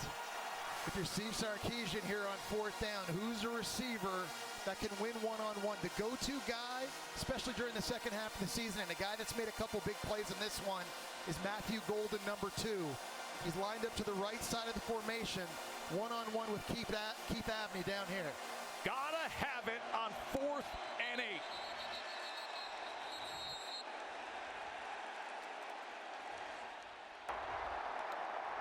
False start. Offense number 78. 5-yard penalty. Fourth down. It is roaring here. And that's Kelvin Banks, Joe. The Lombardi winner, the Outland Trophy winner, team leader with a big penalty in a big moment. Now setting up 4th and 13, and listen to the crowd. Arizona State, they travel to this game. Their fans right now are going crazy. An all-time legend looking on in Jake the Snake Plummer. A fan base who is bought in and believes. From down and out to up and in. But can they advance? Texas must convert 4th and 13. It's a blitz look here. Quinn Ewers trying to audible. To stay alive. Can they hook them? Touchdown, Matthew Golden.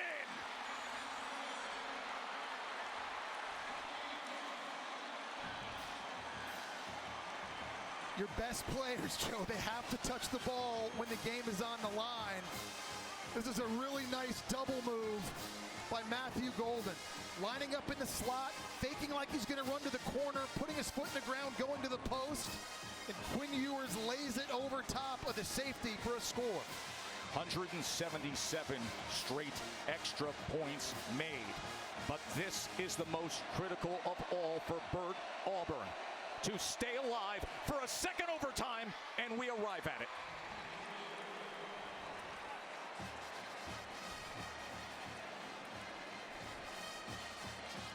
Matthew Golden's the go-to. There was no question in my mind where Quinn Ewers was going with this one. Lined up here in the slot, faking the corner, going to the post, laying it over top of the safety. Texas able to tie it up, and we are going to second OT here in Atlanta at the Peach Bowl.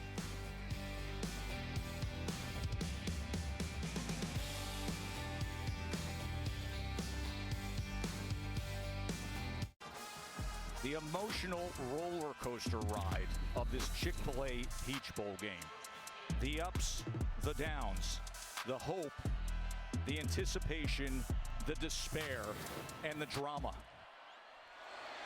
Second overtime, and Gunnar Helm opens it up that way. Texas's first play of the second overtime, and they take the lead from one of the best tight ends in the country. Really nice play design by Steve Sarkisian, because you're pulling Hayden Connor at guard. You're trying to make this look like run with the hope that by doing this, these guys are going to play downhill just for a moment, and that allows the tight end, Gunnar Helm, to work on a little wheel route. It's a slow developing play, great protection, and on the first play of the second OT, Texas strikes, and now remember, you got to go for two once you get to the second overtime. That is the rule. You must attempt a two-point conversion in the second overtime. Sprint right for Ewers, looking for an option to the end zone, and they get it with Golden. Texas is in prime position now.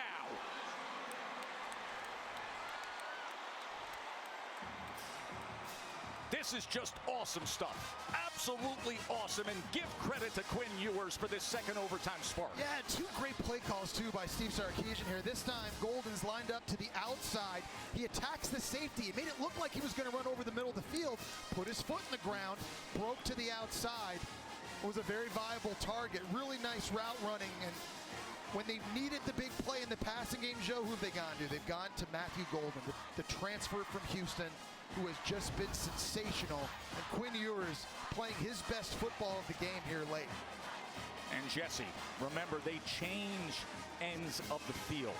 So now in the second overtime, after Texas gets the touchdown and the mandatory must-have two-point conversion, it's Arizona State having to go right into those Texas fans, having to go right into the roar of the show band of the Southwest.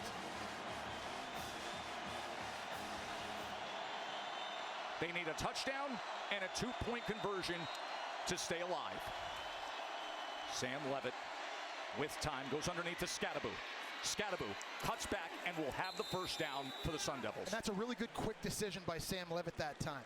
Not forcing it down the field, just get it to Scadaboo quickly, because when you do that, he's got about 8 yards of separation from any defender. Watch Scadaboo here in the check down. When he catches this, 3 defenders way down the field. So a really, really good decision to check it down, but also very good quick decision by Levitt. 13 yards there to Scadaboo.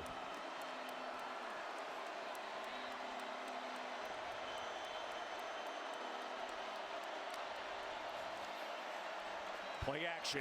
Levitt with time. Now looks to extend the play before throwing it away. It'll be second down here in our second overtime. Again, the circumstances. They must score a touchdown and the two-point attempt to advance to a third overtime. If they are stopped, Texas wins.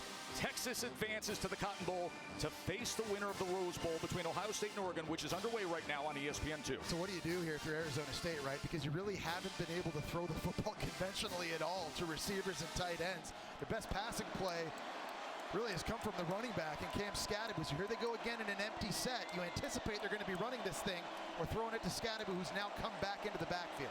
Second and 10. They're going to run Scadaboo, who can only get to the 10-yard line. Here comes your third down, Jesse. You know, and I know we've talked about this ad nauseum these last 2 games, but not having their go-to receiver, Jordan Tyson, in situations like this, critical. A future first-round pick, a guy that you know can win one-on-one and make a play. With the game on a line and a chance to go to the semifinal, that's Tyson right there. Which of these other receivers can step up? We've seen Malik McClain and Troy O'Meary, both 6'4", both lined up at the bottom of the screen right now. Can someone make a play? Third and 8. Levitt. That ball's intercepted. It is intercepted. Makuba seals it. Hook 'em horns. They're headed home to Texas to play in the Cotton Bowl. Texas advances. Makuba seals it.